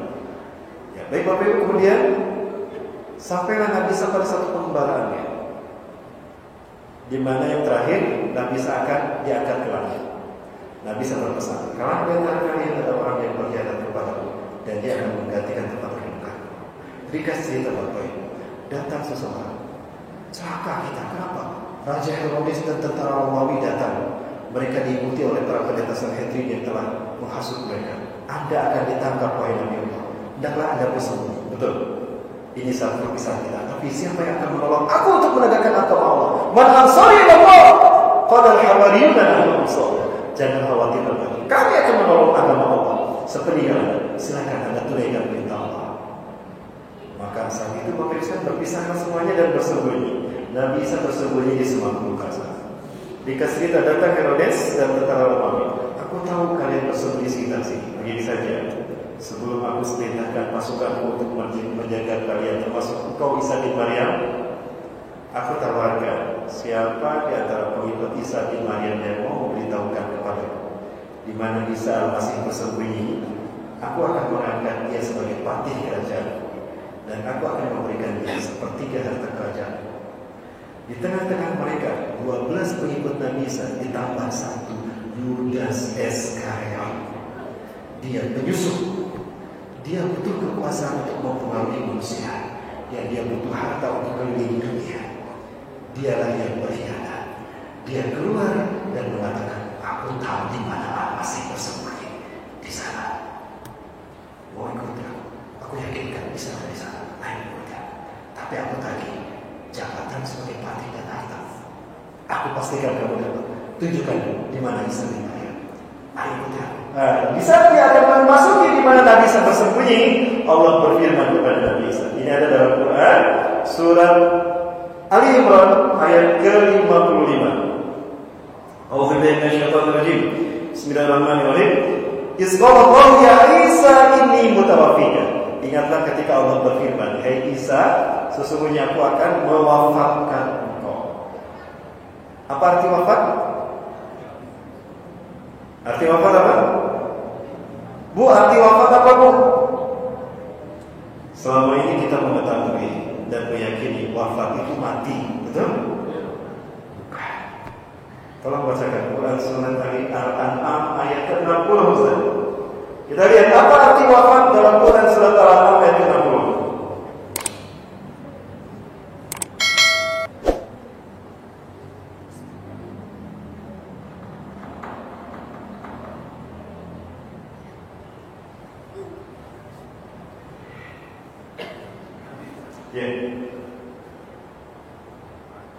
Dan dialah yang menidurkan kamu pada malam hari, dan dia mengetahui apa yang kamu kerjakan pada siang hari.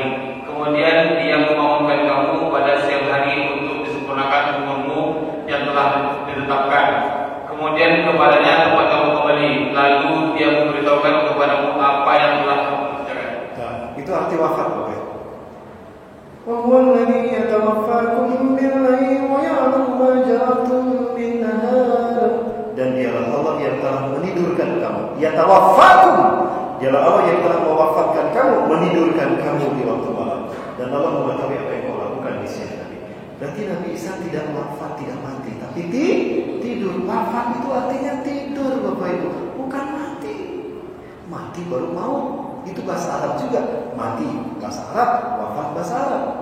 Dan Rasulullah SAW mengatakan, mati dan tidur sama saja, bersaudara. An-nawmu akhul mauti wa la yamutu ahlul jannah. Tidur adalah saudara kematian, dan ahli surga tidak akan pernah mati, artinya tidak pernah tidur. Jadi wafat di sana artinya tidur. Isqalallahu ya Isa ini mutawaffika. Ingatlah ketika Allah berfirman, "Hai Isa, aku akan menidurkan engkau." Jadi Nabi Isa bukan mati, Pak, tidur. Wa rafa'aka ilayya, dan aku akan mengangkatmu ke sisiku. Berarti hari ini Nabi Isa di mana? Di sisi Allah. Dalam kondisi apa, Pak? Tidur. Ustaz, masa tidur 2000 tahun? Sekarang kan 2020. Masa tidur 2000 tahun? Loh, 2000 tahun hitungan pekan baru. Hitungan rubah ya. 2000 tahun tidur dirubah di sisi Allah. Kalau mikdar yomi ka'alfasanatin mimma ta'udun, satu hari di sisi Allah 1000 tahun yang kamu hitung. Sekarang 2000 tahun dirubah di sisi Allah baru 2 hari. Berubah tidak Nabi Isa?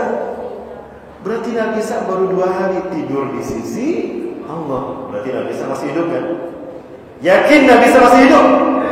Yakin belum tidak disalib? Yakin belum tidak dibunuh?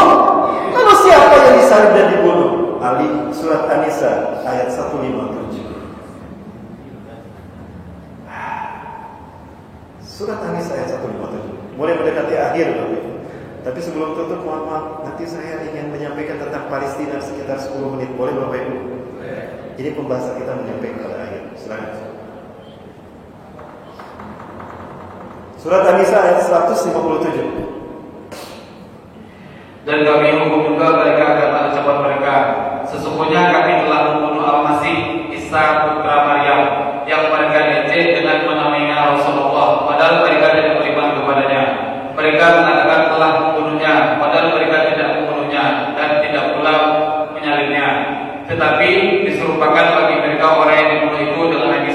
baik, selesai. Bapak Ibu bisa dengar kan? Wa qalihim inna qatalna Masih Isa bin Maryam Rasulullah, dan klaim para pendeta Sanhedrin, kami telah membunuh Isa bin Maryam utusan Allah. Wa ma qataluhu, mereka sekali-kali tidak mempunyai bantahan dari Allah. Ini keyakinan kami umat Islam. Wa ma qataluhu, mereka tidak membunuh Nabi Isa. Lalu siapa yang dibunuh? Wa ma salabuhu, dan tidak pula menyalibnya. Lalu siapa yang disalib? Walakin syubiha lahum, tapi disumpahkan oleh Allah untuk mereka. Oh, berarti ada yang Allah serupakan dengan Nabi Isa. Dialah yang disalib berarti. Siapa dia? Yudas Iskariot. Ketika dia masuk, Nabi Isa sudah tidak ada kan? Sudah diangkat ke langit. Dan Nabi Isa masih naik tuh pelan-pelan. Dan hanya dia dan yang melihat Nabi Isa diangkat ke langit. Maka ketika dia keluar, dia sudah menjadi Nabi Isa. Allah serupakan dia menjadi Nabi Isa. Gitu loh, gentle dipanggil datang. Betul kan? Gentle dipanggil datang. Ini masih kok dicari-cari gak ketemu. Yang ini baru pulang datang dipanggil gentle. Salah bayar denda 50 juta. Itu gentle kan? Ke situ lagi. Ditangkaplah dia, gitu dong kamu. Ditangkaplah Yudas Iskariot. Kaget dia. Kok aku yang ditangkap? Lastu Isa. Mana Yudas ada di antara kamu bilang? Aku bukan Isa. Aku Yudas yang menentukan kamu tadi. Udah, wajah kamu wajah Isa. Nah, disitulah gempar pasukan para pengikut Nabi Isa yang yakin itu bukan Nabi Isa. Barnabas. Aku yakin. Inilah maksud kata-kata Nabi Isa. Kalau di antara kalian ada orang yang berkhianat kepadamu, berkhianat memberitahukan di mana Nabi Isa bersembunyi, dan dia menggantikan tempat kedudukanku di tiang salib. Jadi yang diyakini orang Kristen hari ini digantung di tiang salib, siapa dia? Bukan Nabi Isa. Dan mereka salah alamat. Itu Yesus bukan Nabi Isa, tapi Yudas Iskariot. Dan bagi saya, Dajjal. Kok bisa saya yakin Dajjal? Dilanjutkan dulu, lanjutkan jangan. Udah jam 10 Bapak Ibu. Lanjut, benar. Tapi jangan keluar.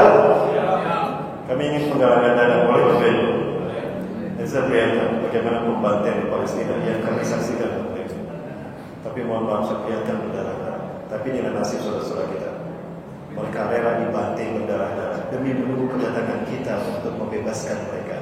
Membebaskan Masjidil Aqsa. Karena mereka yakin negara yang dulu malam pilih untuk memimpin kebangkitan Islam tinggal satu, Indonesia. Itu kata-kata mereka yang saya dengar langsung dengan telinga saya dari lisan mereka. Nanti saya bahas di akhir Bapak Ibu. Betul? Jadi jangan kemana-mana. Siapkan infak yang terbaik Bapak Ibu. Boleh Bapak Ibu ya? Jadi jangan berbuang ya. Baik Bapak Ibu, lanjut ya. Ketika dia disalib, dia melihat Nabi Isa diangkat ke langit. Maka dia berseru dengan keras, Eli, Eli, lima sabachthani. Tuhanku, Tuhanku, kenapa kau tinggalkan aku? Itu ada kalimatnya di dalam Bible. Lihat perayaan Paskah. Ini perayaan peristiwa dinamakan Paskah. Eli itu Tuhan bahasa Ibrani. Di kita Eli Mahibol, Eli Ahiboy. Pernah jadi timnas ya. Ada Elias Pikal. Petinju gitu. Ada Ibu Eli di sini, jadi nama ibu-ibu. Eli itu artinya apa? Diarahlah dia ke Bukit Golgota. Bapak sekarang ada yang menarik dari hadis Rasulullah tentang Dajjal. Innahu lam takun fitnatun munzu zara'allahu dzurriyyata Adam ila qiyamis saah a'zamu minad Dajjal. Sesungguhnya sejak Allah menciptakan Adam dan keturunannya sampai hari kiamat, tidak ada fitnah yang lebih hebat dari fitnah Dajjal. Walam yab'athillahu nabiyyan illa hadara ummatahu anhu. Dan tidaklah Allah mengutus seorang nabi pun melainkan mereka memperingatkan, hati-hati Dajjal akan datang ke tengah kalian pada kaumnya. Tapi yang menarik, di dalam hadis itu ada dalam satu riwayat dari Abdullah bin Umar tidak salah. Hari ini aku akan mengatakan kepada kalian tentang Dajjal yang para nabi dan rasul belum menyampaikannya. Bapak Ibu, ada berita tentang Dajjal yang para nabi dan rasul belum menyampaikannya. Apa itu? Innahu aqwar. Kalimat aqwar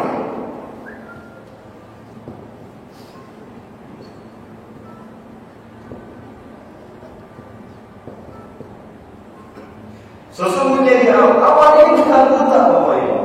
Ada orang matanya normal tapi tidak bisa melihat, disebutnya apa? Buta.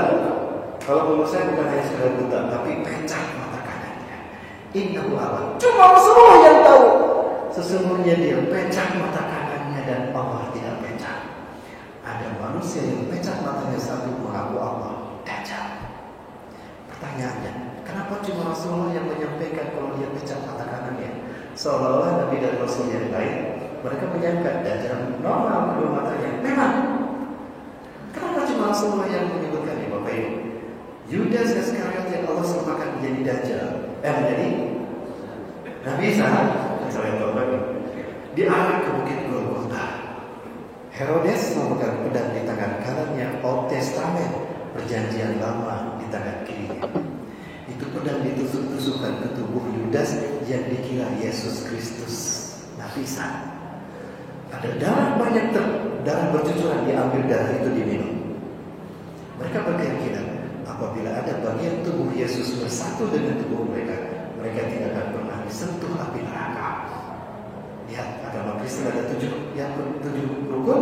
Salah satu rukunnya adalah Ekaristi Holy Water, rukun meminum air suci. Di depan patung Buddha Maria, patung Yesus, itu ada seloki berwarna merah darah. Biasanya, ya, tapi bukan darah. Kalau di rumah saya sirup panjang pokok pandan, sama-sama merah. Tapi nggak mungkin saya minum darah. Baik, ada banyak daging tertusuk, terkelupas, diambil, dimakan. Rukun memakan tubuh Tuhan. Selesai kebaktian misa di gereja, mereka berbaris untuk pulang. Pendeta memegang nampan di tangan mereka. Itu roti dibagi-bagi. Itu Ekaristi Gusti Kudus. Rukun memakan tubuh Tuhan. Kok bisa tubuh Tuhan dimakan? Kejam ya tubuh Tuhan dimakan ya. Ini berita. Tapi maaf sekali, tolong diedit ya. Ya ini jangan disebutkan. Ini tidak streaming. Tolong diedit ya. Kamu jawab. Mesinnya di sini. Rekam 1, 2, 3. Tolong diedit. Salah satu tusukan pedang Herodes mengenai mata kanannya. Saya butuh 2 jam untuk membahas peristiwa ini. Kalau kita ketemu lagi Ustaz besok malam ya. Gak apa-apa materinya lanjutan Ustaz. Nah, besok malam kita lanjutkan kembali di musim mana Ustaz? Miftahul Khair. Wow, di Panam. Masjid Miftahul Khair, Panam. Kita lanjut ke saya ini nanti. Peristiwa ini terkait dengan WTC. Percaya tidak? Terkait dengan WTC. Dihancurkan. Terkait. Inilah yang menyebabkan saya bicara tentang akhir zaman. Tadinya tidak pernah terpikir untuk berbicara akhir zaman. Tapi dari WTC inilah terbongkar semua konspirasi kebohongan dunia, termasuk materi ini, Bapak Ibu. Karena WTC sengaja dihancurkan. Ritual human sacrifices untuk dewa matahari. Betulkah human sacrifice itu dewa matahari? Saya berani membuktikannya, tapi 2 jam. Tapi sekarang sudah menjadi memilih satu dapat 2. Betul ya? Yang dipilih satu, dua-duanya ada.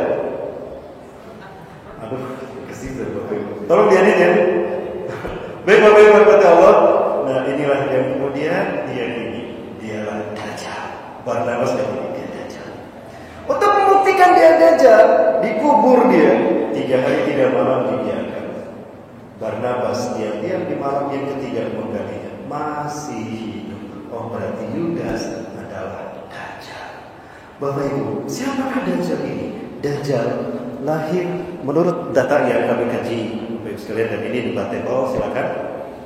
Beberapa literatur yang saya kaji sejak tahun 90-an atau 98, 99, saya banyak mengkaji tentang Dajjal juga dari beberapa referensi. Saya menemukan kesimpulan, Dajjal lahir di Samirah.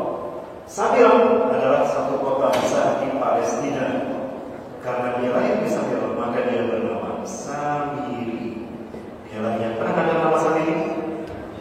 100 tahun lahir sebelum Nabi Musa diutus. Maka ke zaman para nabi dia mengklaim sampai ini Palestina. Hari ini Yahudi makin naik angin. Kenapa demikian? Dia yakin Tuhan yang mereka tunggu-tunggu akan segera datang. Kenapa demikian? Tanda Tuhan yang mereka tunggu akan datang adalah munculnya, lahirnya red heifer. Apa itu red heifer? Sapi berwarna merah. Yang mana sapi ini akan menjadikan sebagai sacrifice bagi Tuhan yang mereka tunggu-tunggu. Dajjal bagi kita.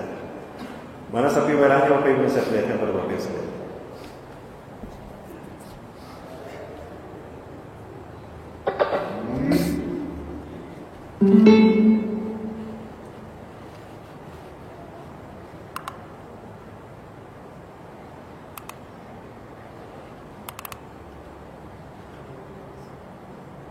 Years we've been waiting for a perfect red heifer, a paraduma.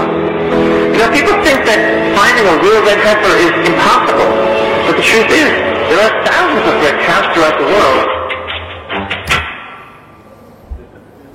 Ya, sapi merah ini sudah lahir, Bapak Ibu sekalian. Dari sapi merahnya yang mereka yakini, apabila sapi merah yang lahir berarti telah dekat kemunculan Mesaya yang mereka tunggu-tunggu. Maka dunia akan disibukkan. Setiap negara, terutama umat Islam di mana berada, akan disibukkan dengan urusan dalam negeri mereka agar mereka tidak konsen dengan ini. Kalau ini lahir berarti telah dekat kemunculan Mesaya, maka Yahudi harus segera mengklaim Al-Aqsa dan Yerusalem. Maka dilobi negara-negara Barat dan negara-negara Arab. Maroko kemudian mengakui sekarang ada calling visa Israel ke Indonesia. Tapi nggak mungkin nanti dihalangi oleh umat Islam. Tentang ada menteri agama-agama. Ada menteri agama-agama kan? Masya Allah. Ya, agamanya kan nggak satu kan? Dan semua agama sama kata beliau. Baik, Bapak Ibu Allah Subhanahu wa taala sudah menuju pada puncak final pertarungan antara hak dan batil. Berarti pemain yang terbaik adalah pemain yang berjuang untuk membela Palestina ini. Allahu Akbar. Dan ternyata Palestina menyebutkan Indonesia. Betulkah menyebutkan Indonesia? Nanti kita bahas malam berikutnya nanti. Bapak Ibu, tapi yang ingin saya sampaikan adalah maka Yahudi beramai-ramai mereka masuk ke Masjidil Aqsa. Bapak Ibu. Ini dia. Tapi yang ini saya selesaikan dulu.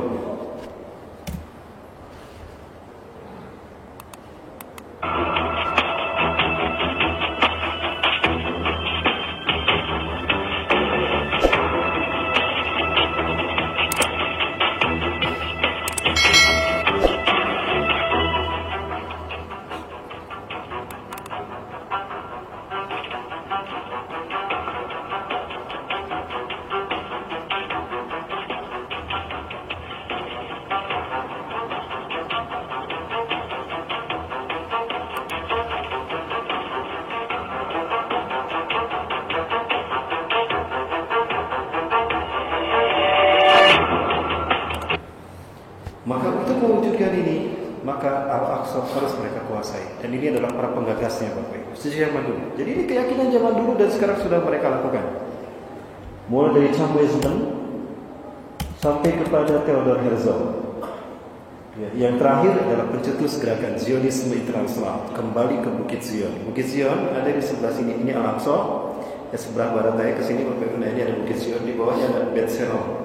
Bet Shenom ini artinya lembah jahanam. Mereka yakin di lembah ini umat Islam akan membantai mereka, seolah-olah begitu. Bapak Ibu, nanti kita lihat kalau kita ke Masjidil Aqsa, ke City Tour Yerusalem Bapak Ibu ya.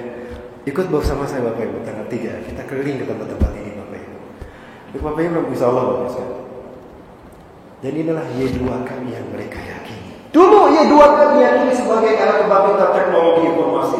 Negara-negara di seluruh dunia termasuk umat Islam, negara Arab, mengatakan kami siap menyatu Y2K. Seolah-olah Y2K adalah era kebangkitan modernisasi dan dunia. Bukan, itu sangat perbuatan ideologis. Bagaimana Yahudi? Y2K singkatan di Year of the Yehuda Kingdom. Karena 1000 tahun sebelum hari kiamat adalah masa bagi berdirinya istana ajaib mereka. Harusnya mereka memulainya tahun 2000, itu sudah hancur Masjidil Aqsa, Bapak Ibu. Sekarang sudah mereka buat kurang lebih ada 300 300 Bapak Ibu, trauma ada di situ. Dan saya melihat sendiri alat-alat berat mereka menghancurkan dasar fondasi Masjidil Aqsa yang tingginya 50 meter. Ini saya perlihatkan. Dan yang bergerak menghancurkannya, mereka galakkan para pemuda-pemudi. Ini saya perlihatkan bagaimana mereka bergerak aktif tanpa terhalangi oleh umat Islam. Karena kita dibikin sibuk Bapak Ibu, dibikin sibuk dengan isu toleransi.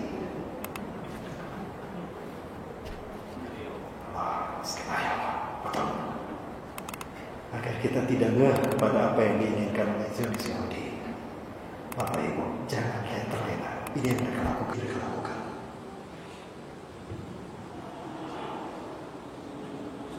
Inilah kiblat kita yang pertama. Lupakah kita kalau Rasulullah SAW pernah salat menghadap ke Masjidil Aqsa selama 16 sampai 17 bulan.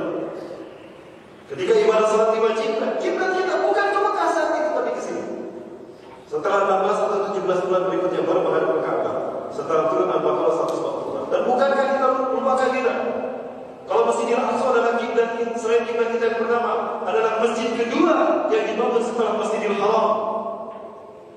Di dalam hadis riwayat dari sahabat Abu Zar disebutkan bahwa Masjidil Aqsa kiblat kita yang didirikan oleh Nabi Adam dan malaikat Jibril, malaikat Jibril 40 tahun setelah membangun Masjidil Haram.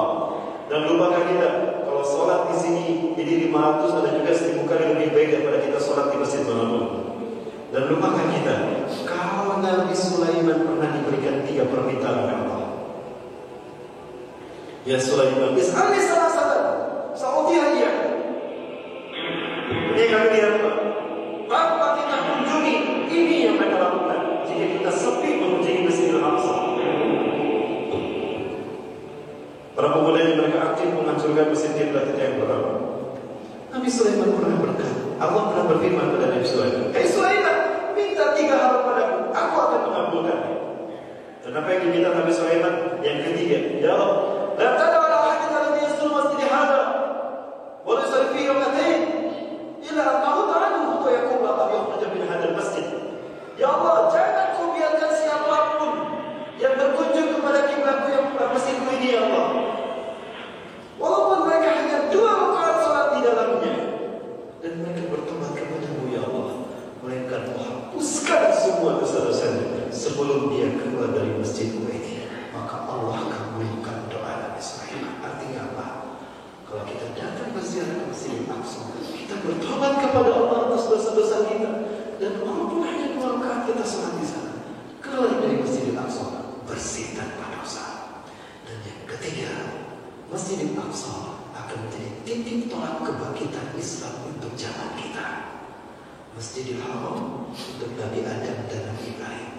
Masjid Nabawi titik tolak dakwah tauhid untuk Nabi yang terakhir, Nabi Muhammad. Lalu Masjidil Aqsa untuk siapa? Untuk Imam Mahdi. Dan insya Allah dari 3 pasukan Imam Mahdi, satunya adalah Indonesia. Allahu Akbar. Maka panasnya geopolitik kita hari ini adalah ujian fit and proper test. Allah sedang menguji kelayakan kita. Layakkah kita memimpin kebangkitan Islam? Kalau kita berhasil membebaskan NKRI dari neo-imperialisme, dari penjajahan bentuk baru, yang penjajahnya dulu datang, sekarang diundang. Siap. Jika kita berhasil mempertahankan NKRI, maka yang kita bebaskan berikutnya adalah kiblat kita yang pertama, Masjidil Aqsa. Siap membebaskan Masjidil Aqsa? Tapi Bapak sekalian, apa yang kita persiapkan untuk membebaskan kiblat kita yang pertama? Sementara saudara-saudara kita Palestina, mereka sudah berkorban nyawa billah. Mereka bertahan sampai hari ini dibantai oleh Zionis Yahudi karena mereka menunggu saat kemenangan itu terjadi. Karena mereka meyakini, Bapak sekalian, salah satu yang akan membebaskan mereka, dan ini dipilih Allah untuk memimpin kebangkitan Islam, adalah kita Indonesia, Bapak Ibu. Kita Indonesia. Ini saya perlihatkan satu hadis yang membuat saya bangga menjadi orang Indonesia, Bapak Ibu. Apa yang membuat saya bangga menjadi orang Indonesia? Karena Rasulullah menyebutkan merah dan putih dalam hadisnya. Apakah merah putih itu Indonesia, Ustaz? Kita cari jawabannya. Ini hadisnya, Bapak Ibu.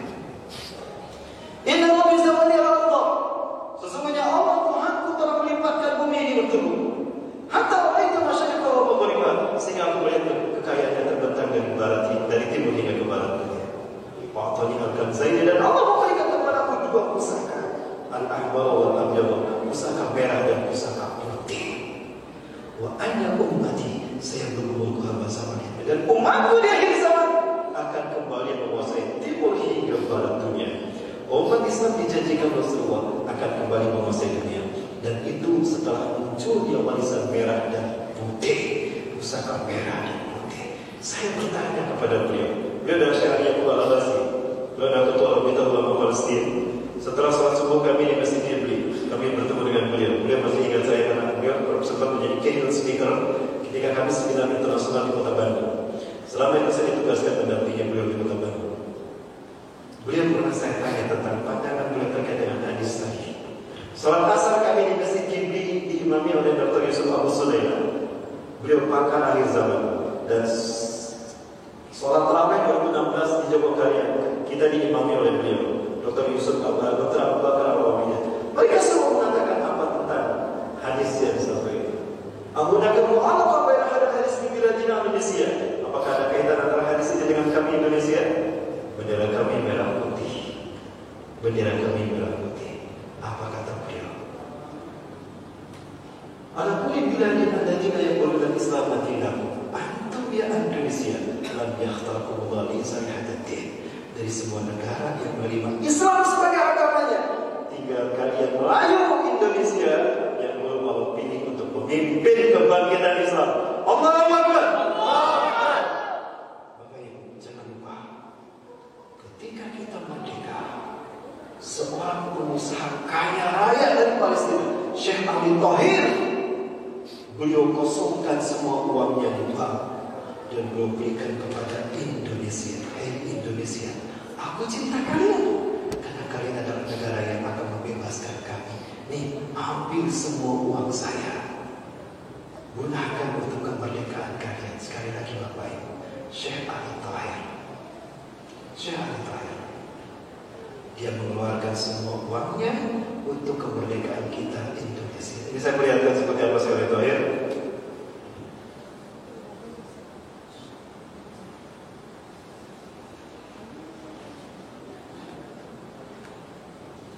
Maka mereka selalu mengibarkan merah putih dimanapun mereka berada, apalagi dalam setiap momen. Mereka begitu cinta pada kita. Mereka membantu kita. Bahkan setahun sebelum proklamasi mereka sudah mengklaim Indonesia sudah merdeka. Ini saya alami. Dia mengosongkan semua uangnya di bank yang diberikan kepada kita untuk membiayai kemerdekaan kita. Ini Muhammad Nasir menjadi delegasi Indonesia, ini mufti Palestina yang mengucapkan selamat. Begitu Indonesia proklamasi selesai dibacakan, negara pertama yang mengucapkan selamat kepada kita adalah Palestina, diwakili oleh mufti Palestina. Tapi apa yang terjadi dengan Palestina hari ini? Mereka dibantai habis oleh Zionis Yahudi. Betapapun mereka dibantai, mereka rela, mereka rela dan siap mati syahid demi menunggu kehadiran kita. Zionis yang ingin menguasai kiblat kita yang pertama.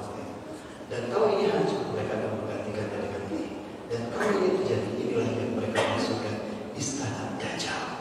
Kalau ini terjadi, berarti mereka berhasil mengalahkan reputasi para nabi dan rasul berbagai sekalian. Tapi masih ada penghalang-penghalangnya. Umat Islam Palestina masih siap menjaganya. Maka habislah mereka dibantai. Dan ini yang terjadi.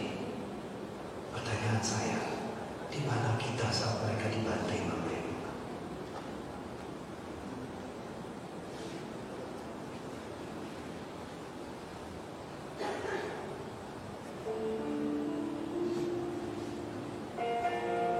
Sayang sekali Bapak Ibu, mohon maaf saya menggunakan lagu ini walaupun ini dibuat oleh sosok Syiah ya. Saya sampaikan dulu.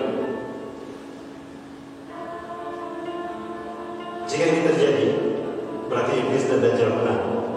Ini simbol pertemuan iblis dan Dajjal di segitiga bermuda. Maka Palestina harus segera mereka rebut, Al-Aqsa harus mereka kuasai, harus dibersihkan dari umat Islam. Bagaimana cara mereka membersihkan umat Islam dari Palestina? Begini cara mereka membersihkan. Inilah cara mereka membersihkan Palestina dari kaum muslimin. Mereka hancurkan saudara-saudara kita. Dan inilah yang kita pegang Rasulullah SAW. Yusiku abdana alaikum al-umam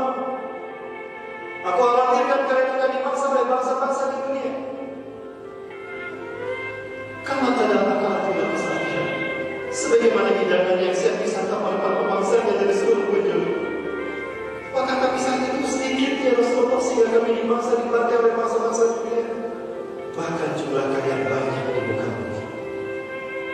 Tapi kalian seperti buih di lautan, seperti ombak tinggi menjulang menakutkan.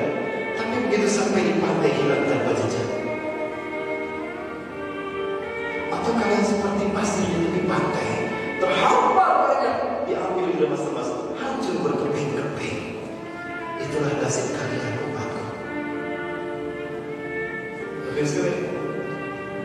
Inilah nasib saudara-saudara kita Palestina.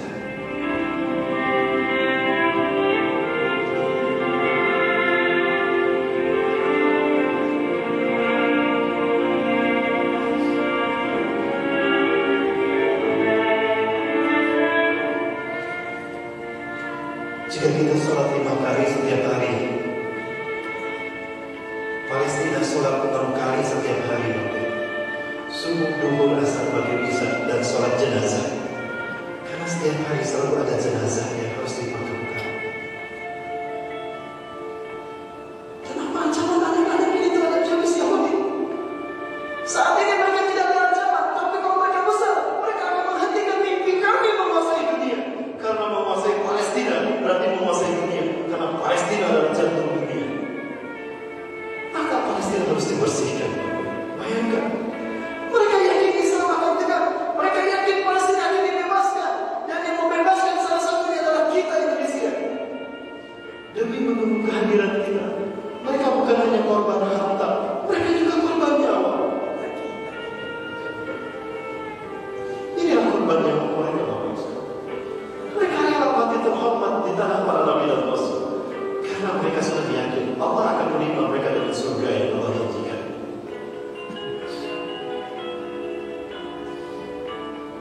Apa salah bayi ini, Bapak Ibu? Hancur kepalanya, tubuh bagian bawah masih lemah. Apakah ini ancaman bagi Israel? Betul.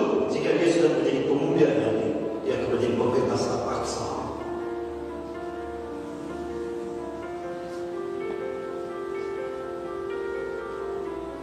Ini akan disaksikan ketika kami bertugas di sana. Sebenarnya mereka yakin menunggu kita. Mereka yakin kita akan datang. Pertanyaannya, kapan kita akan menyelamatkan mereka? Akan tiba saatnya nanti, Bapak Ibu. Saya yakin. Tapi sebelum kita datang untuk membebaskan mereka, kita bantu dulu mereka, Bapak Ibu. Kami masih melihat di West Bank banyak saudara-saudara kita yang kelaparan dan mereka disiksa.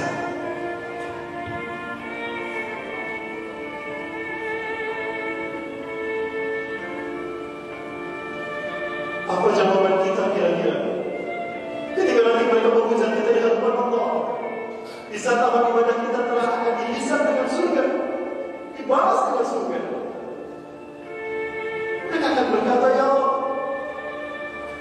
wajar umat Islam Indonesia, mereka bisa beribadah haji, mereka bisa bertakwa karena mereka aman, mereka tidak dibantai, mereka tidak disiksa. Andaikan kami aman, kami bisa lebih takwa dari mereka, ya Allah. Kami tidak rela untuk balas pahala mereka, sementara hak kami belum kita tunaikan, ya Allah. Tolong hisab dulu mereka, ya Allah, karena mereka tidak membantu kami. Saudara, ingatlah Rasulullah pernah bersabda, manis taiko bahwa yang kami ambil muslim pada saat ini. Siapa yang bangun di pagi hari dan tidak peduli kepada nasib umat Islam, dia bukan umatku.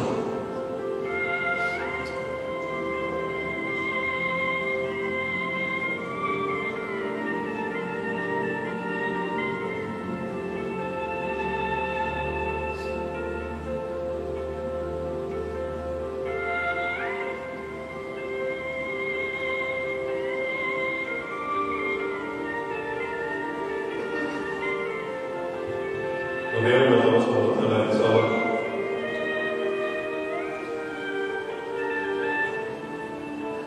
tanggal 3 Maret nanti kami bukan hanya umrah. Sebetulnya umrah memang itu salah satu ibadah yang kita harapkan. Namun dalam misi nanti lain kami menyampaikan bantuan. Saya menyampaikan bantuan itu langsung dengan anak saya kepada mereka. Dan terkadang saya tidak buat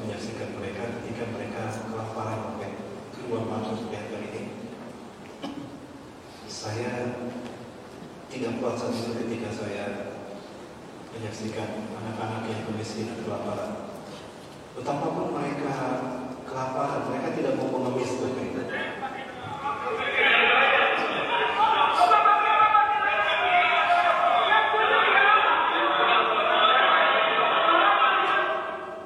Kami memang miskin, kami kelaparan, kami dijajah, tapi kami tidak mau mengemis.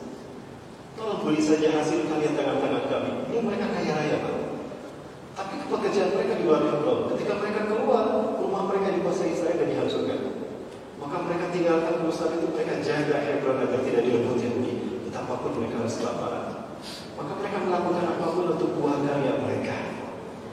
Ketika kita membeli produk mereka, maka berarti kita membantu memperpanjang hidup mereka, napas mereka dengan izin Allah. Ini yang kami lakukan. Tapi kami sudah kehabisan. Bapak Ibu, saya biasa pulang dari sana membawa apa yang mereka buat, mulai dari sorban, BGB, saya sudah kehabisan. Bahkan figuran juga sudah bisa. Bapak Ibu yang mau memesan silakan pesan pada saya. Bapak Ibu mau memesan figuran bagus dari keramik, itu gambar Masjidil Aqsa, Masjid Kibi dan Donald Trump. Ada tulisan surat Al-Islam. Itu memang agak mahal. Tapi ketika kita membelinya, itu membantu mereka untuk makan. Jadi mempertahankan Palestina. Betapa mereka harus berkorban. Jadi mereka minta beli saja produk kami. Itu sama dengan keadaan bapak kami. Lihat Bapak Ibu, saking mereka kelaparan, saking membutuhkan, bukan kelaparan. Maksud saya, saking mereka ingin agar produknya dibeli sama kita Indonesia. Karena mereka yakin Indonesia orang-orangnya baik-baik dan ikhlas-ikhlas.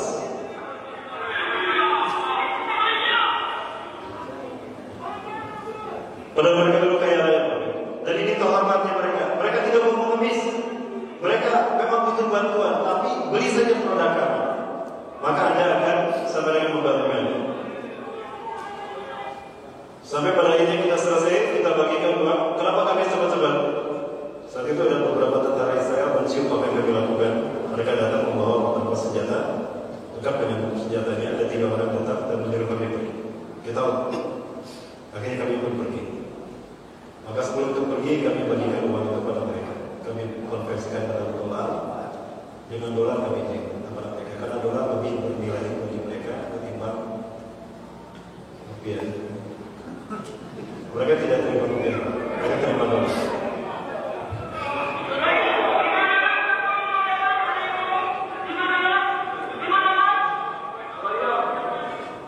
Ini sengaja saya bilang sampai ada seorang anak yang kami sudah pergi karena Israel menyuruh kami pergi, dan dia berlari. Mereka tak peduli.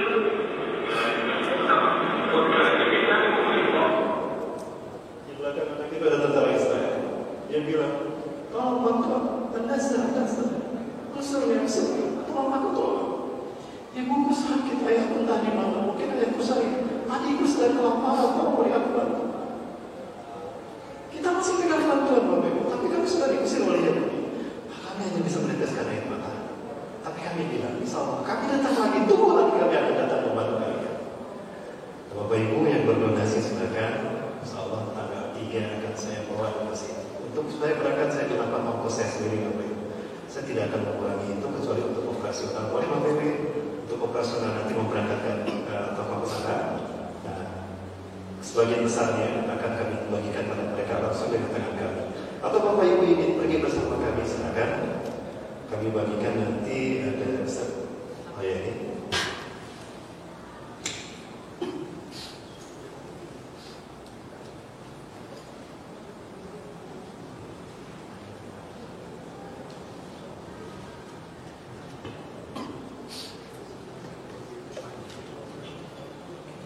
Bapak-bapak, ini ada satu ini brosur yang Bapak Ibu barangkali mau membacanya silakan. Misalnya nanti tanggal waktu kami bikin brosur ini kami tidak satukan tanggal karena pemerintah memberikan peraturan tidak boleh dicantumkan tanggal dan biaya, sehingga kita hanya mencantumkan tanggal secara tentatif. Tapi intinya kita akan pergi pada tanggal 3 Maret jika tidak halangan, dan mudah-mudahan bisa umroh. Dan ini itinerari destinasi yang akan kita kunjungi. Salah satunya nanti kita akan ke Hebron, akan juga menyampaikan bantuan pada mereka. Jika ada kesempatan kita akan ke rumah sakit di di Al-Quds, di mana dirawatnya mereka yang dibanting Israel, di Gaza, di Palestina. Nah, kita juga bantu mereka, insyaallah. Dan juga kepada anak-anak yatim di pesantren Tahfizul Quran yang diasuh oleh Dr. Yusuf Agus Sulaiman. Kita akan bersama juga. Tapi memang membutuhkan brosurnya. Ini saya sampaikan nanti bisa. Kemudian Bapak Allah, saya hanya mendapatkan pesan pengumuman ini ada Yayasan Pendidikan Nusaibah Umum Umaroh. Ini akan menyerahkan pendidikan dunia formal PDF tingkat Muslim yang diasuh oleh Kiai Haji Muhammad Idrus Romli. Insyaallah guru-gurunya luar biasa tinggi lulusan Timur Tengah. Tadi saya berjumpa dengan lulusan dari Mesir, subhanallah. Insyaallah ini akan membuka pendaftaran dan tingkat pendidikan kurikulum. Bapak Ibu yang ingin mendaftarkan putra putrinya ke pesantren ini silakan. Insyaallah ini sudah terintegrasi terintegrasi dengan kurikulum nasional, dalam arti nanti ada pelajaran tanpa meninggalkan kurikulum nasional pendidikan dinas pendidikan Indonesia. Pendaftaran mulai 21 Desember 2020. Pendaftaran mulai 21, sekarang sudah ada pendaftaran. Bisa di lokasi pondok atau melalui telepon atau WA ke Polres Al-Furjan Riau di nomor telepon 0813 78549911. Ya. Seulang 0813 78549911. Nah, di mana pembiayaannya Bapak Ibu bisa memilih pembiayaan mandiri atau dengan beasiswa orang tua asuh. Ya. Dan ini tentunya dengan cara subsidi silang. Bapak Ibu yang membutuhkan silakan. Ini nanti teman-teman kami ada membagikan brosurnya Pak. Mau dibagikan silakan bagikan saja. Barangkali ada Bapak Ibu yang ingin menitipkan putra putrinya untuk kita kadar menjadi tujuan insyaallah. Salah satunya tujuan akhir zaman yang nanti akan menjadi bagian dari pasukan pejuang pembebas Masjidil Aqsa dan juga pasukan yang akan mempertahankan reputasi para nabi dan rasul. Silakan Bapak Ibu bisa konsultasikan ke Yayasan Nusaibah Umum Umaroh. Insyaallah mereka akan membina Bapak Ibu putra putri Bapak Ibu sekalian untuk menjadi putra putri pujian yang terbaik. Hafal Quran, paham sains, paham ilmu hadis, paham syariat Islam dan siap berjuang sampai syahid di jalan. Allahu Akbar. Terima kasih Bapak Ibu, terima kasih kepada Masjid Dakwah yang telah mempersilakan pada kami untuk bisa ceramah pada kesempatan kali ini. Mohon maaf kajiannya sampai setengah 11 tidak terasa dari jam 8. Yang berapa jam? 2 jam